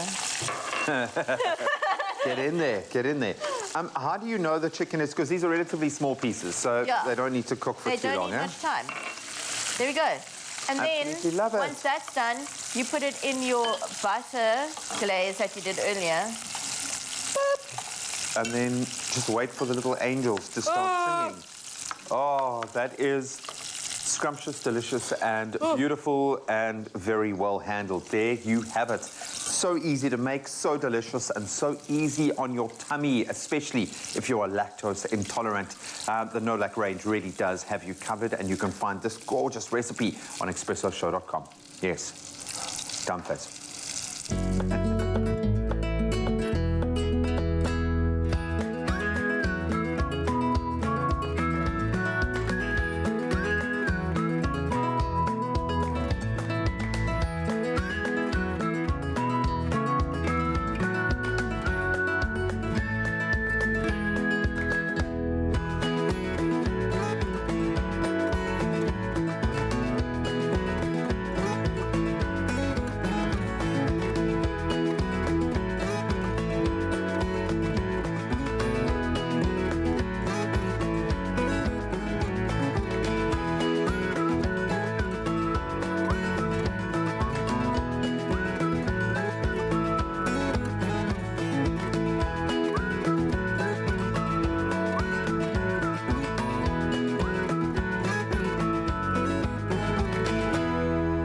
With love by Clover.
It's my feel-good breakfast show. Well, welcome back to your feel-good breakfast show. You are just in time as we're about to kickstart off the final hour here on S3. But don't go anywhere because it's first time for us to catch up with the morning headlines. Here's Jamie. Thank you so much, Zoe. On the national front, police are resuming their basic police learning development program intake after it was halted almost 2 years ago. The SAP suspended its 2020 intake due to the declaration of the national state of disaster and nationwide lockdown because of the coronavirus pandemic. This effectively meant that over the last 23 months, no new police officers had been trained and deployed into service. Police spokesperson Colonel Athlenda Mate said the decision to resume the intake and training was taken because the country had moved to lockdown level 1. And then the South African Post Office has launched a service for drivers to renew their motor vehicle license discs online. The renewal process, including payment, can be done online. The disc can then be collected from a post office free of charge or delivered to the person's door at a cost of 75 Rand. Spokesperson for the South African Post Office, Johan Kruger, says the online service is a convenient and also safe way for motorists to renew their vehicle licenses. Then looking to news on the international front, some public universities opened in Afghanistan yesterday for the first time since the Taliban seized power in August, with a trickle of women attending classes that officials said would be segregated by sex. Most secondary schools for girls and all public universities were shuttered when the hardline Islamist group regained power, sparking fears that women would again be barred from education, as happened during the Taliban's first rule from 1996 to 2001. Now, one analyst said the the reopening of universities was a critical marker on the Taliban's road to international recognition. And then at least 26 people have died after being electrocuted by a falling power cable at a market in the Democratic Republic of Congo, the DRC. The high voltage cable snapped and landed on houses and people shopping near the capital of Kinshasa yesterday.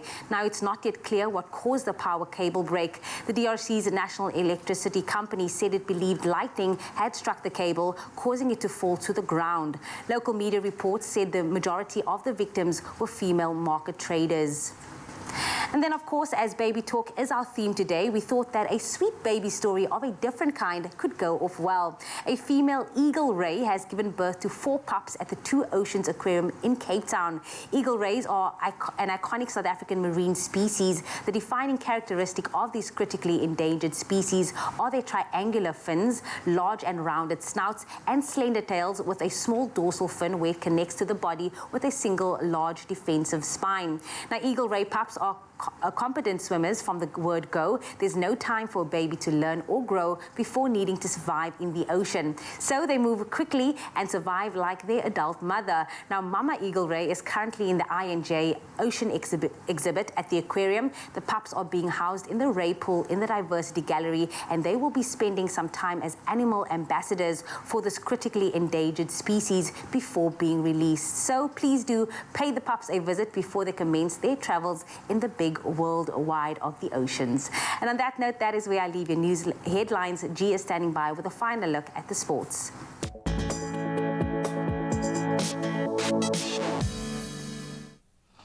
Thanks so much, Jamie. Let's start with cricket, and unfortunately not the best news for the Proteas campus. They suffered a major blow ahead of their tour of New Zealand when new batting sensation Keegan Peterson was ruled out after testing positive for COVID-19. So CSA announced Peterson's forced withdrawal yesterday, less than 12 hours before the team's departure yesterday evening. The 28-year-old was named player of the series after South Africa's 2-1 series win against India last month, scoring 276 runs at an average of 46. Peterson will be replaced by Zubair Hamza. Meanwhile, the disciplinary hearing against head coach Mark Boucher has now been postponed until the 16th to the 20th of May. Boucher faces charges of racism, which could result in his dismissal. Then on to the big one. The Laureus Committee has announced its World Sports Awards nominees for this past year. The 2022 nominees were selected by a panel of the world's top sports media and represent the world's best across 7 categories. Underpinning a golden era for sports, Sportsman of the Year award nominees are Novak Djokovic, Max Verstappen, American swimmer Caleb Dressel, Eliud Kipchoge, Robert Lewandowski, and the legend that is Tom Brady. On the women's side of the draw, Ashley Barty, Alison Felix, Alexa Putellas, Elaine Thompson-Herah, Emma McEwen, and Katie Ledecky. They'll all be vying for the Women's Award. Then the World Team of the Year award will be contested between Argentina's men's football team, Barcelona's women's football team, China's Olympic diving team, and Italy's men's football team. Then staying with the beautiful game, we return to the continent as Senegal downed a very brave Burkina Faso 3-1 yesterday to book a berth in the final of the Africa Cup of Nations again. So goals from Abdou Diallo, Bamba Dieng, and Sadio Mane saw the Teranga Lions move into a second successive AFCON final and, of course, give them a shot at redemption after losing the 2019 championship game to Algeria.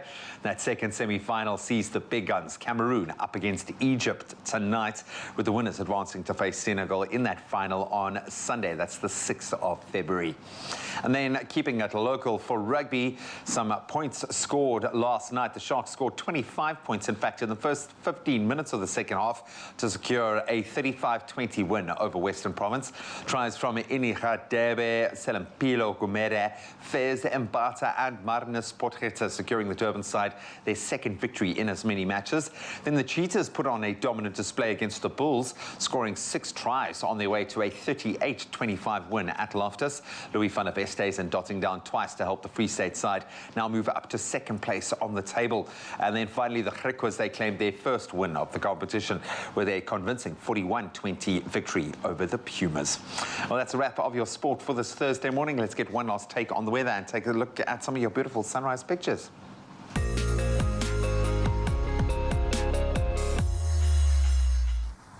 Thank you, Graham. And we start with some good news from nature. The Berg River Estuary in the Western Cape is the 28th wetland in South Africa to be added to the list of international importance. Located at Veldrift near St. Helena Bay, it stretches over an area of more than 1,000 hectares. The Department of Forestry, Fisheries and Environmental Affairs says the wetland is one of the most important coastal wetlands in SA. Fresh water flowing from the estuary and its floodplain mixes with marine water, enabling diverse conditions for various habitats to flourish. Among these is the third largest salt marsh on the Cape Coast. Its super ecosystem is the habitat for about 127 species of water bird, such as the endangered Cape cormorant. Now, its unique vegetation includes rare plant species which are typical of the wider region, such as waterblommetjies, soutbos and sareegras, and communities of fish such as white steenbras and white stumpnose are partially or fully dependent on it for breeding. And then from some good news, we also now move over to the sunrise view sent in by you on our Expresso Facebook page. Fatah Khan from Richards Bay really starts us off every single morning with the perfect view overlooking the yachts. And this one is moored in the harbour. Just take a look at those beautiful shades of pink in the distance. It really looks like a postcard. Michelle Delafontaine from Durban captured this stunning shot of a blue morning sky as the sun peeks through the trees, causing a lens flare. At 7 a.m., Verity Barnes-Herbert from Rebecca Steele shared this brilliant shot filled with orange and burnt hues. And last but not least, Vincent Latuli from Durban's South Coast captured this silhouetted shot showing the sun just breaking through the cloud cover as the day begins. Thank you for those beautiful sunrise photos, and if you have one you'd love to share with us, please do so on the Expresso Facebook page. Here's a final look at the temperatures. In Polokwane, a low of 19, a high of 32. Bombela, 22, reaching a high of 36. Pretoria, 20, 32. Johannesburg, 19, reaching a high of 30. Thunder showers can be expected in Mahikeng, 17, with a high of 31. And in Klerksdorp, with a low of 18, a high of 31. Kimberley, 15, 26. Bloemfontein, 15, 27. A hot day in Richards Bay with a low of 23, a high of 40 degrees Celsius. Pietermaritzburg, 19, 37. Durban, 17, reaching a high of 30. Some thunder showers are predicted in Mthatha with a low of 17, a high of 30. East London, rainy conditions, a low of 19, a high of 25. Cradock 15, 28, Gqeberha 17, reaching a high of 24. Rainy conditions in Cape Town and George. If you're in George today, a low of 15, a high of 24, and Cape Town 17 with a high of 20.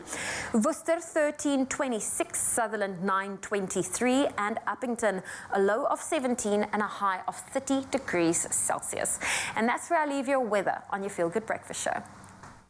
Well, thank you so much, Zoe Brown, for that weather update. Wherever you find yourself on this day, make sure it is a feel-good kind of day indeed. And that's exactly what we're about to do right now, because we are back on the Expresso stage to continue this morning filled with special performances that have been brought to us by the Joint Bands Not Gangs Community Music Initiative. Now, next, we're being joined by Expresso fan favorite singer, songwriter, really good friend of mine, Elvira Standelli, as she performs the powerful unity song, Children of the African Sun. Take it away.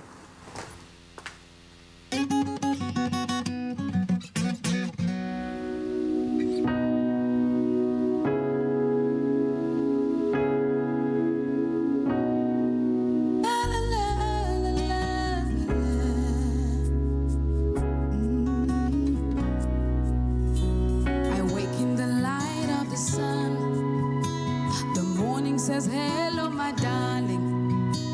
I smile because I am loved. I am a child of the African sun. It's long, but the road has begun, and I know it will be a struggle. But no matter how long the night, I'll keep walking in the light. Oh, I'm a of the son of the African sun. We children of the African sun, of the African sun, of the African sun. We children of the African sun, of the African sun, of the African sun. We're children of the African sun, of the African sun, of the African sun. We're children of the African sun.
Of Elvira Stendeli as well as Katsu on the keys as well. Mama, I have to ask you briefly, like, what does it feel like to be a part of this initiative? You know, join bands, not drugs. It's absolutely amazing, Jamie. I have been working with Karin for, I think, 5 years now. We worked on a project previously, Madiba Wetu. So she's all about changing people's lives, man, and I like that. And you know, wherever hope is, there I am. There we go, there we go, exactly that. Now, they have one more performance coming your way, so stay tuned. But let us know what you thought of that performance. Powerful, as always. Yeah.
everybody. It is your Feel Good Breakfast Show. What I want you to do right now is hold on to your microphones, because one of the biggest and greatest celebrations within the podcasting industry in Africa is back and better than ever. Now, that's right. The annual hashtag Africa Podcast Day, an event by Africa Podfest, will be coming back in 2022 on the 12th of Feb. Now, to tell us more about it and what to expect is the co-director of Africa Podfest, Josephine Karianjahi. Good morning, Josephine. How are you doing?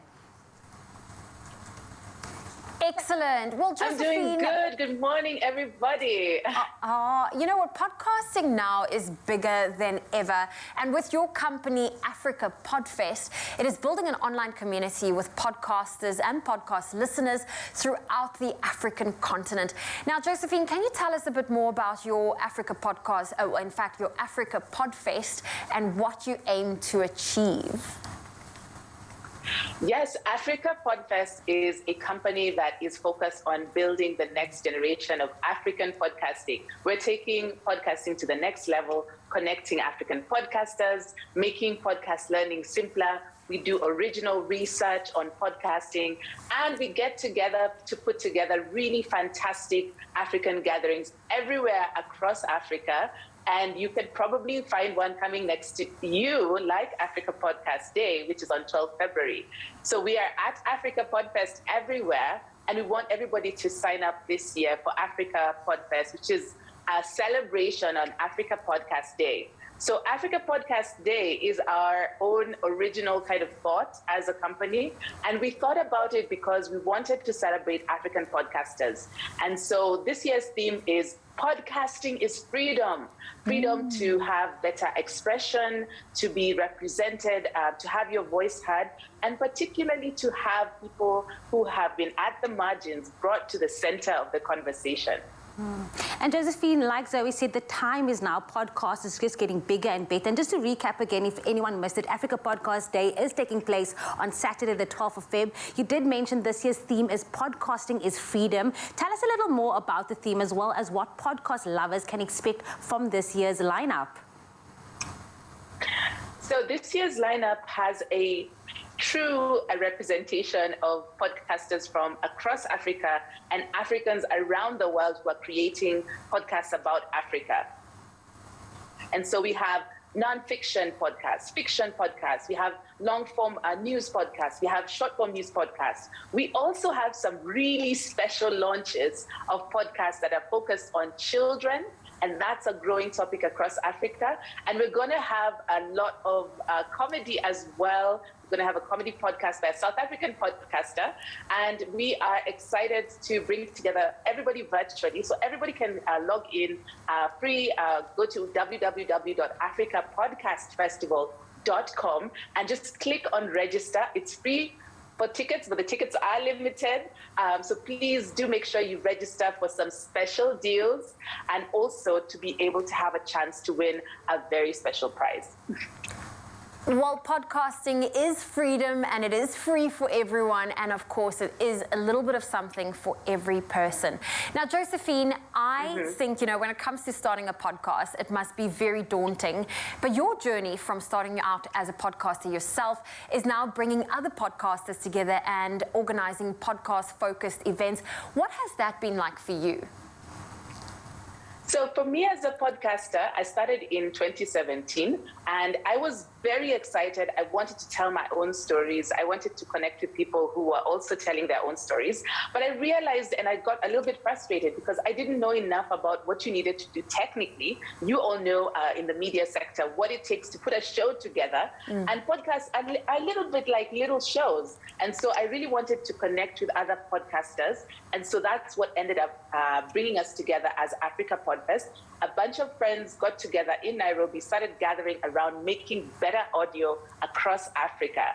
And so now I think we're much closer to our goal, and we want to bring everybody who loves podcasts, who wants to start a podcast, to be part of this amazing movement and to be free to express themselves, to connect with other African podcasters. So we've found that across Africa, people are listening to African podcasts largely within the continent. So the growth of African podcasting is being driven by podcasts which are based in the continent, by listeners who are based in the continent and around the world. So we are the people we've been waiting for. Here are our voices.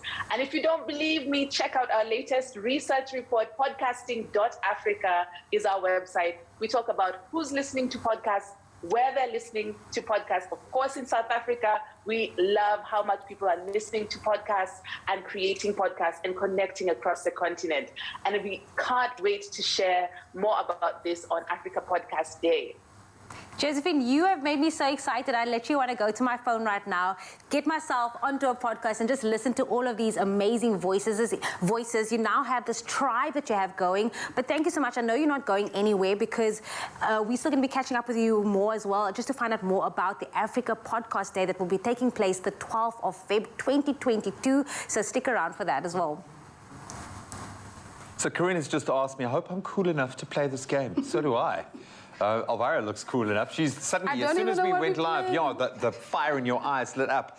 Now, because you guys love each other so much and you work so well together and you've built up such a wonderful relationship, we're going to drive a wedge right between you and force you to play a very competitive game. We love this game. Emojis are a fun and easy way to convey our emotions through text, but can our musical guests today work out what song titles are being depicted by certain emojis? That's right, it's time for a round of Guess the Track Emoji Edition. And they're difficult. They're tough. Some are new, some are old, some are rock, some are contemporary. No classical, I don't think. So what we're going to do is we're going to give you a couple of emojis, and you're going to have to try to figure out the song title and the artist. I'll tell you what, I'll give you 2 points. 1 point for the song and 1 point for the artist. Okay. Are you down with that? And I'll give you an extra half a point if you sing it. Okay. Ooh. All right. And we love it. It's a lot of fun. So we'll bounce between the two of you, okay? And I'll start with you because you look so excited and keen, Alva. Okay. This one I didn't know, but now that I know, I'm like, how did I not know this? Let's bring up our first set of emojis. The word new and some measuring apparatus. It reminds me of maths at high school. The word new and rulers. She's very hot right now. Oh, wow. No, I don't know. All right. Do you want to give it a crack, Corinne? I didn't know this one. You know... I'm trying to dance to the song in my head. New. Without... Okay, I'm going to have to give you this one in 3, 2... It's New Rules by Dua Lipa. She's so hot right now. And unfortunately not hot enough for the two of you to know. That's her banging on the door now saying, how come you didn't know? Okay, so tough one to start it off. I did warn you. I did warn you. It was a difficult one and I couldn't get that. Okay, so now we turn to Corinne, okay? This is by another female artist, I'll give you that clue, who is so hot right now. There is something with nothing on and then a picture of the night sky. It is a I suck at this. I really have the red eye syndrome. Yeah, I know. I wouldn't have got this one either. I'm not going to delete points. I'm not going to delete points from you guys. Let's see. Maybe our viewers at home would have got this right. It is by a certain artist, Taylor Swift, Blank Space. Come on, you should have known that. I wanted to say it like... Why not? Trust the voice in your head. Okay, come on, I was experiencing a blank space. Okay, no, you're gonna. This one will bring you out of your funk. I promise you. It's very cute, and you should get it. And he's also so hot right now. There is a face of a baby. Ah, Justin Bieber. Nice, well done, Corinne. I'm gonna give you 2.5 points. She sang it. She got the name of the song and the artist. Boom. You are winning, sister. Hey, nicely done. And you were worried about your ability to play this game. Okay, this one, with your voice, you should get, okay?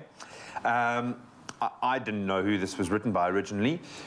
Ooh. Come on, I heard something there. Elvira, come on, you can do this. I know. Come on, do it. Ain't no mountain high enough.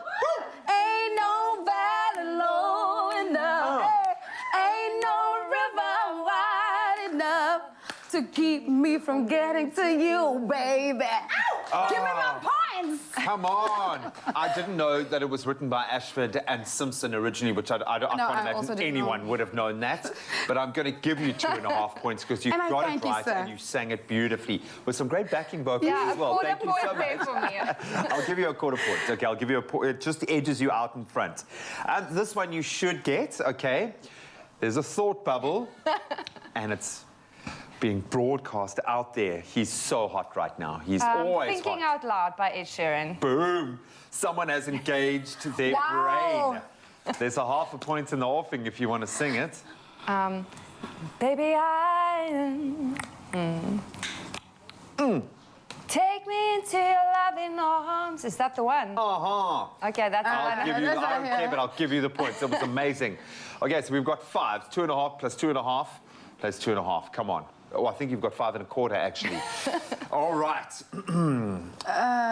Okay, this one I don't actually have. Holding hands. Magnifying glass, heart. She is an amazing artist from the Caribbean. I don't know. Come on, think deep with your brain. Well, investigate. She's pregnant at the moment. Oh, Rihanna. But I wouldn't know which song. That could be a half a point. Let's put you out of your misery.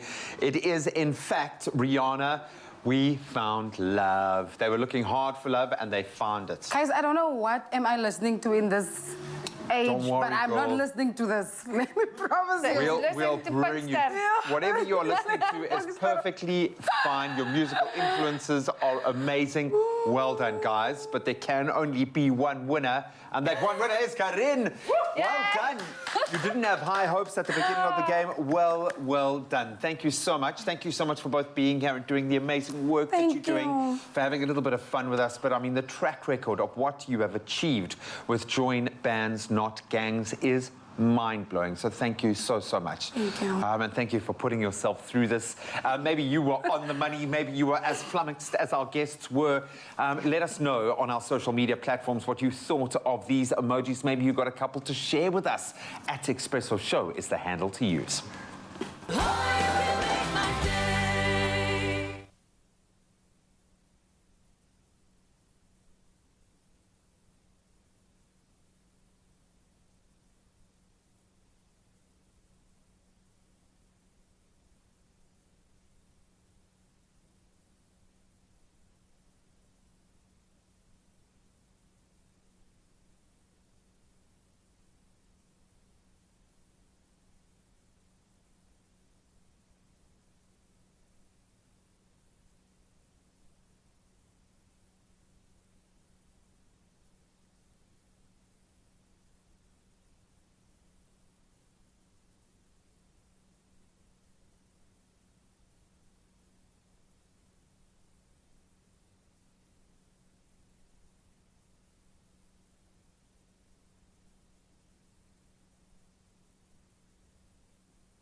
Don't go to Umashonisa, uzozola.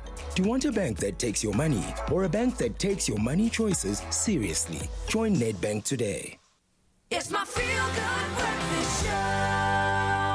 Welcome back to your Feel Good Breakfast Show, and you are just in time. Earlier, we spoke to co-director of Africa Podfest, Josephine, about Africa Podcast Day that's taking place on the 12th of Feb. Now, Africa Podcast Day is a Wally African celebration of our unique voices, and it is a platform for African podcasters to share their experiences and to learn from each other. And one of the podcasters that will be featured at this year's event is Sipho Skowea, the creator of the Journey podcast, and reflecting on journeys traveled and the lessons learned. Sipho is here joining us via video call. Good morning, Sipho. Morning, Zoe. Morning, Jamie. You have such such a bubbly personality, and this is so, so special. You are the perfect person to have a podcast, but we want to now pick your brain. You know, it is a very exciting time, and the podcast industry has grown significantly, especially now during the pandemic. But Sisipo, how has it been for you? Zoe, that's such an interesting question, because for me, I actually started my podcast at the beginning of the pandemic. So it just felt like the right time with everyone in the middle of lockdown. I had been thinking about it for some months before that. So, I mean, the last 2 years now, since I started the journey, have been incredible. I've learned so much about creating content. I've learned so much from the guests that I've had in the past 2 years. Collaborating also with other podcasters and other content creators has been something so interesting, especially in Africa, given that it's starting to kick off and a lot of people have interest in it. And I mean, there are like a whole lot of podcasters that have started sprouting out in different parts of the continent, and particularly in South Africa. So it's been really an exciting time. I'm enjoying it. I'm learning so much. So it's really just such an incredible space. Your energy is so infectious, and I could listen to you the entire day. But we need a tutorial from you, okay? What does your setup look like for a podcast? Or maybe just anyone wanting to start, give them a bit of tips. And how did you decide what tools were important for you to buy when starting out? That's such a very interesting question, because when I started out, I only had like my iPhone, and I had to just get 2 mics, which were like lapel that I would clip on.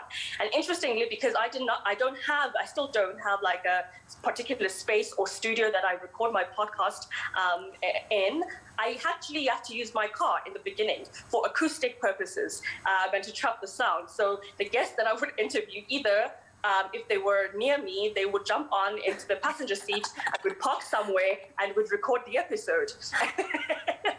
And I mean, with lockdown and social distancing, I had to move it to platforms like Zoom.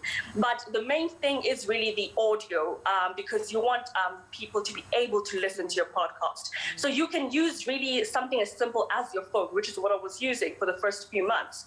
And you can edit on your phone as well using a very free app called Anchor FM. So I had literally had those 3 things: my phone, the 2 mics that I bought for like 500 rands on Takealot, and the Anchor app that I used to edit on. And that was literally it. And it carried me for months until I started investing in other things. But really, my advice to someone starting off is really just use what you have at your disposal. But obviously, audio is important, and the quality thereof. Starting a podcast, baby, starting a podcast. And I feel like this is also giving such a unique name to your podcast called The Journey. I mean, literally starting it off in your car. And I know there are a lot of young podcasters that want to join, but they feel, you know, they might not necessarily have that equipment. But I love how you gave the tips of using your phone, using the editing software that's on it. But lastly, let's quickly talk etiquette. What is expected now in a podcast? Well, you know, with it growing so much over the last 2 years, there's obviously pressure. Now you're competing with a whole lot of other people who are entering the market, entering the space. So, I mean, you know, the simple etiquette is making sure that your content really is quality, and that you really are thinking out of the box in terms of like topics and conversations, because, you know, as more people start joining, I think the themes and the conversations become more repetitive. But there are so many other niche ideas and topics that you could touch on. It really, I think what will separate one person from the other is really what they offer their listeners. Engaging with the people, the audience that they create the podcasts for is also important. But most importantly, building relationships, especially with other podcasters, because as you know, it's still a small growing medium, but I think you know, connecting with other people who are in the same space can really help a lot, and being respectful, enjoying and having fun, and being your biggest fan. I think that's one of the key things that has helped me, is that I enjoy my content, and so I think it makes it easier for other people to enjoy it as well. Started from the car, now inspiring a nation.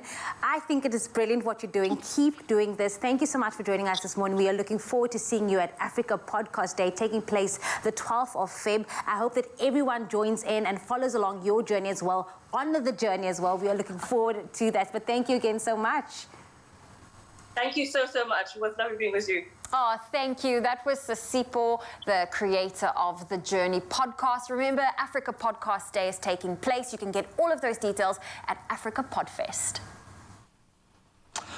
Thank you so much, ladies. Now that we've inspired you to expand your consciousness, let's get out there and explore your world. Experience Red and unlock your summer with Vodacom's Red plans and amazing giveaways. If you switch to Red and enjoy a one-night stay at any Proto Hotel by Marriott, you are doing exactly that. There are so many travel experiences one can enjoy with Vodacom Red, from amazing discounts on flights and hotels to free roaming when traveling abroad, which can make a massive difference.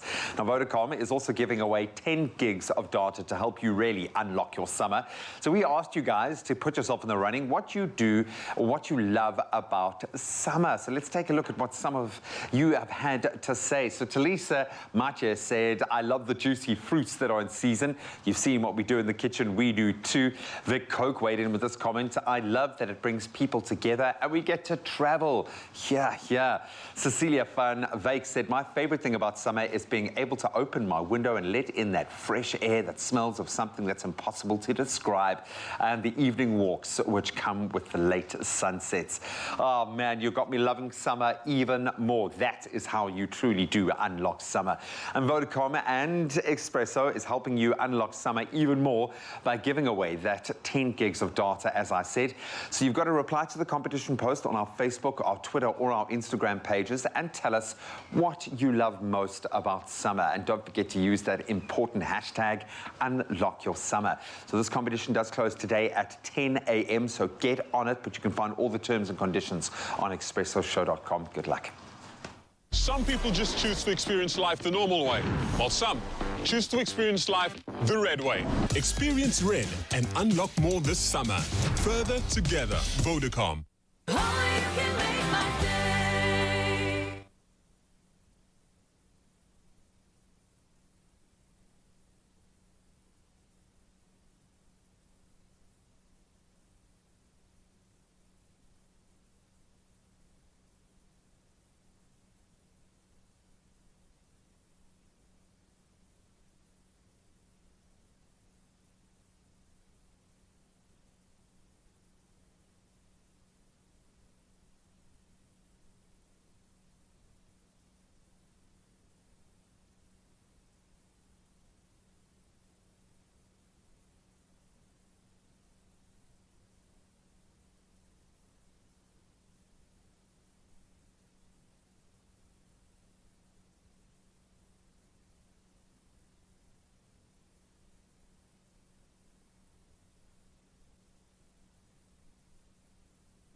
It's my feel-good breakfast show. Oh, welcome back. You're live with Expresso as we savor the last few moments of the show. In fact, about 15 minutes or so to enjoy. So let's do it in fine style. We know TikTok is continuing to take the world by storm with countless videos ranging from various topics and challenges. We love it on the show. Many of us end up losing track of time while we mindlessly scroll through. I call it the vortex. Now, recently, we've seen a new challenge emerge where users use a filter that generates a face swap showing how your face would look if you were the opposite gender. So let's have a look at what some of our favorite celebrities look like. This is scary but funny at the same time. It is. It's like with morbid fascination we look at this, but there are some hilarious ones, and we've got some major celebs to play around with. This one, please Beehive, look after us. This has been done not by us, but by many people before. So first up, we have the one and only Queen Bee, Beyonce. She sang about what she'd do if she was a boy. So let's see how she looks as one. A boy. Uh-oh. Dun, dun, dun, dun, dun, dun. Ooh. Oh. Eh? Not bad. She looks like a Bradley. Bit of a snack, eh? Bit of a snack, you'll take that. Beyonce Yeah. turned to Bradley. That works. We'll take it. Bradley's a win. So up next, we've got Kanye West. Let's see what a real gold digger looks like. I love how we use their lyrics against them.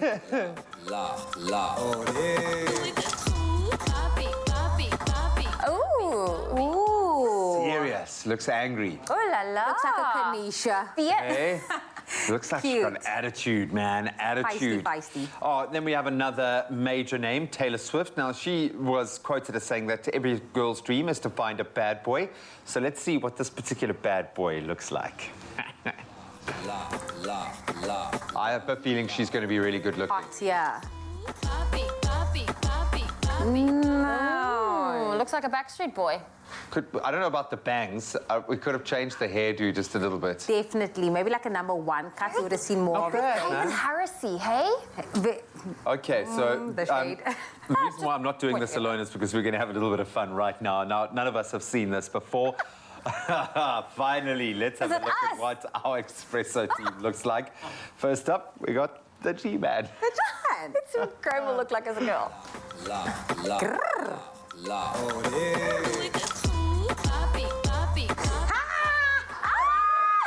Is it bad that that kind of looks like an ex-girlfriend of mine? I don't know why that...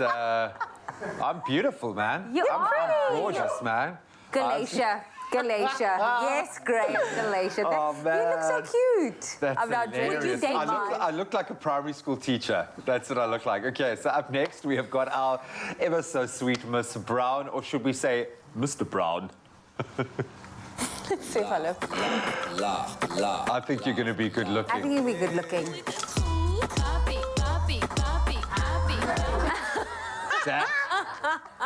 Oh, that's a TikTok star if ever I saw one.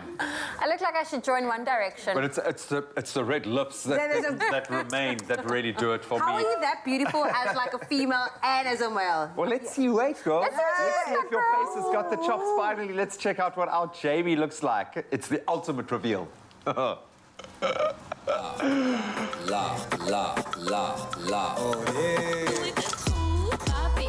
it comes.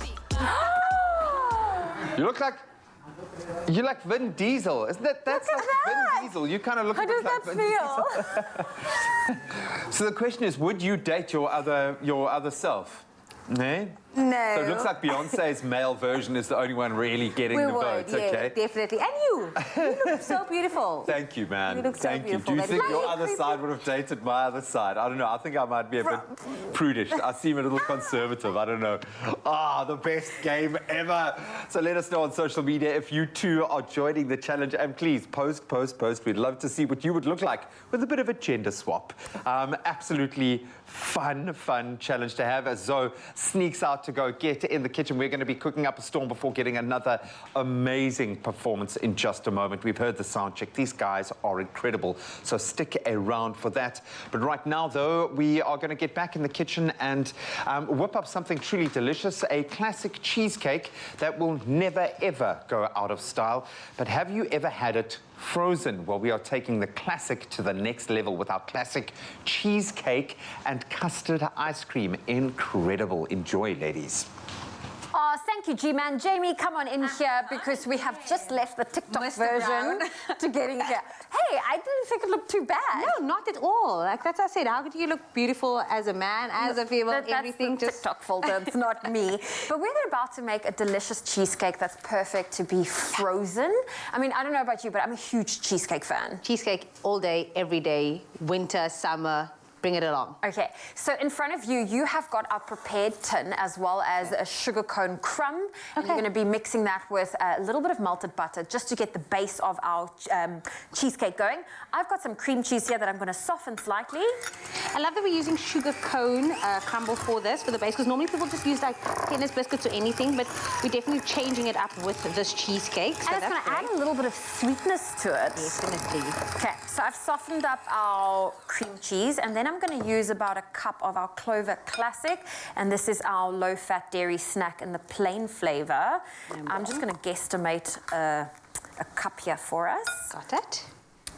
And then, of course, you can play around with any of the flavors that you want to use. But again, it is deliciously smooth. It is creamy. It's the taste of Clover, classic dairy snack. Now, recipes like these will still remain timeless even when you add a little twist to it. So like I said, you can use different flavor combinations for this recipe, like maybe adding chocolate chips. If you want to do cherries or even chopped nuts to the mix, you can do that. Now, the dish becomes creamy and scrumptious thanks to the Clover classic dairy snack. How would you elevate this if you had to? Would you add like fresh fruit to this or chocolate chip?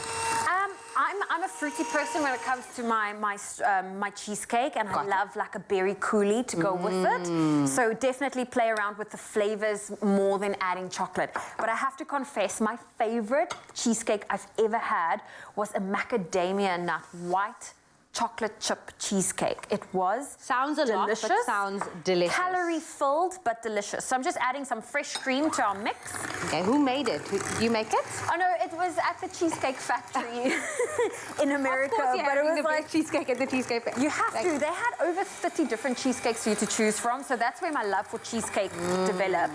So I'm adding a little bit of sugar. There we go. A little bit of vanilla essence and some of our custard. I'm just going to make sure I mix that in here properly.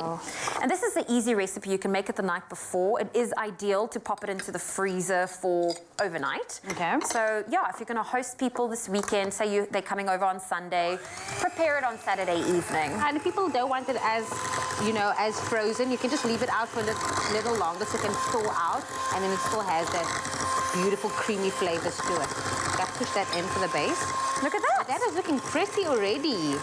So there we go. Obviously mix it a little bit more for TV purposes. We're rushing this. And then you simply just put it into our dish that's been prepared. Let me try to get that pretty yummy. And then we pop that into the oven. That was the first time I've made a easiest dessert I've cheesecake. ever done. Yeah. Both you and I were like, what? It's done? It is done. There we go. Overnight in the freezer, and then you can decorate it with whatever garnishes you want. So choc chip, if you wanted to add fresh berries. We added some fresh berries over there, and it's perfect. So yeah, when you tip it over, the base is actually at the top, which is going to be delicious, and then we've added the fresh berries. But like Jamie said, we have this recipe available for you. It's on our website. You can get it at expressoshow.com. Yummy. So, we've had classic fashion from Timby, classic cars, thanks Chad, and we've seen classic hairstyles. And you, Michael? Classic! A classic range from Clover, timeless taste. Made with love by Clover.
everybody. It's the final few minutes here on your Feel Good Breakfast Show. And we're back once more on the Expresso stage to continue this morning filled with special performances that have been brought to us by the Joint Bands Not Gangs Community Music Initiative. Last up is Afro Smooth jazz guitarist Jermaine the Legend. He is a legend who is sending us into the day with the song Fallen Heroes. Jermaine, I have to ask you, like I said, you are a legend. I just had a taster of what we can expect, what Mzansi is about to witness right now. But what does it feel like to be a part of this initiative?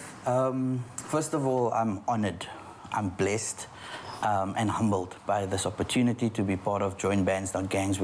Our paths crossed a few years ago, but Karin in her nature, she's a beautiful person, and for her to have approached me to be part of it was just a beautiful opportunity. So to be part of it is life-changing, definitely, because not just through myself, but through the work that I do with my kids and in the community as well. And just seeing that response from the kids and seeing their faces light up when they grab an instrument, that must be amazing as well. Yeah. No, it's a tool that changes lives, definitely. I mean, to take, to exchange a weapon, which is either a knife or a gun, for an instrument, and to see how that child changes, it's amazing. Well, you are going to use your instrument right now to inspire us as a nation. Take it away. Thank you very much.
Life is what you make it. However you choose to shake, bake, and celebrate it. Here's to a great 2022. Made with love by Clover. Another feel-good production.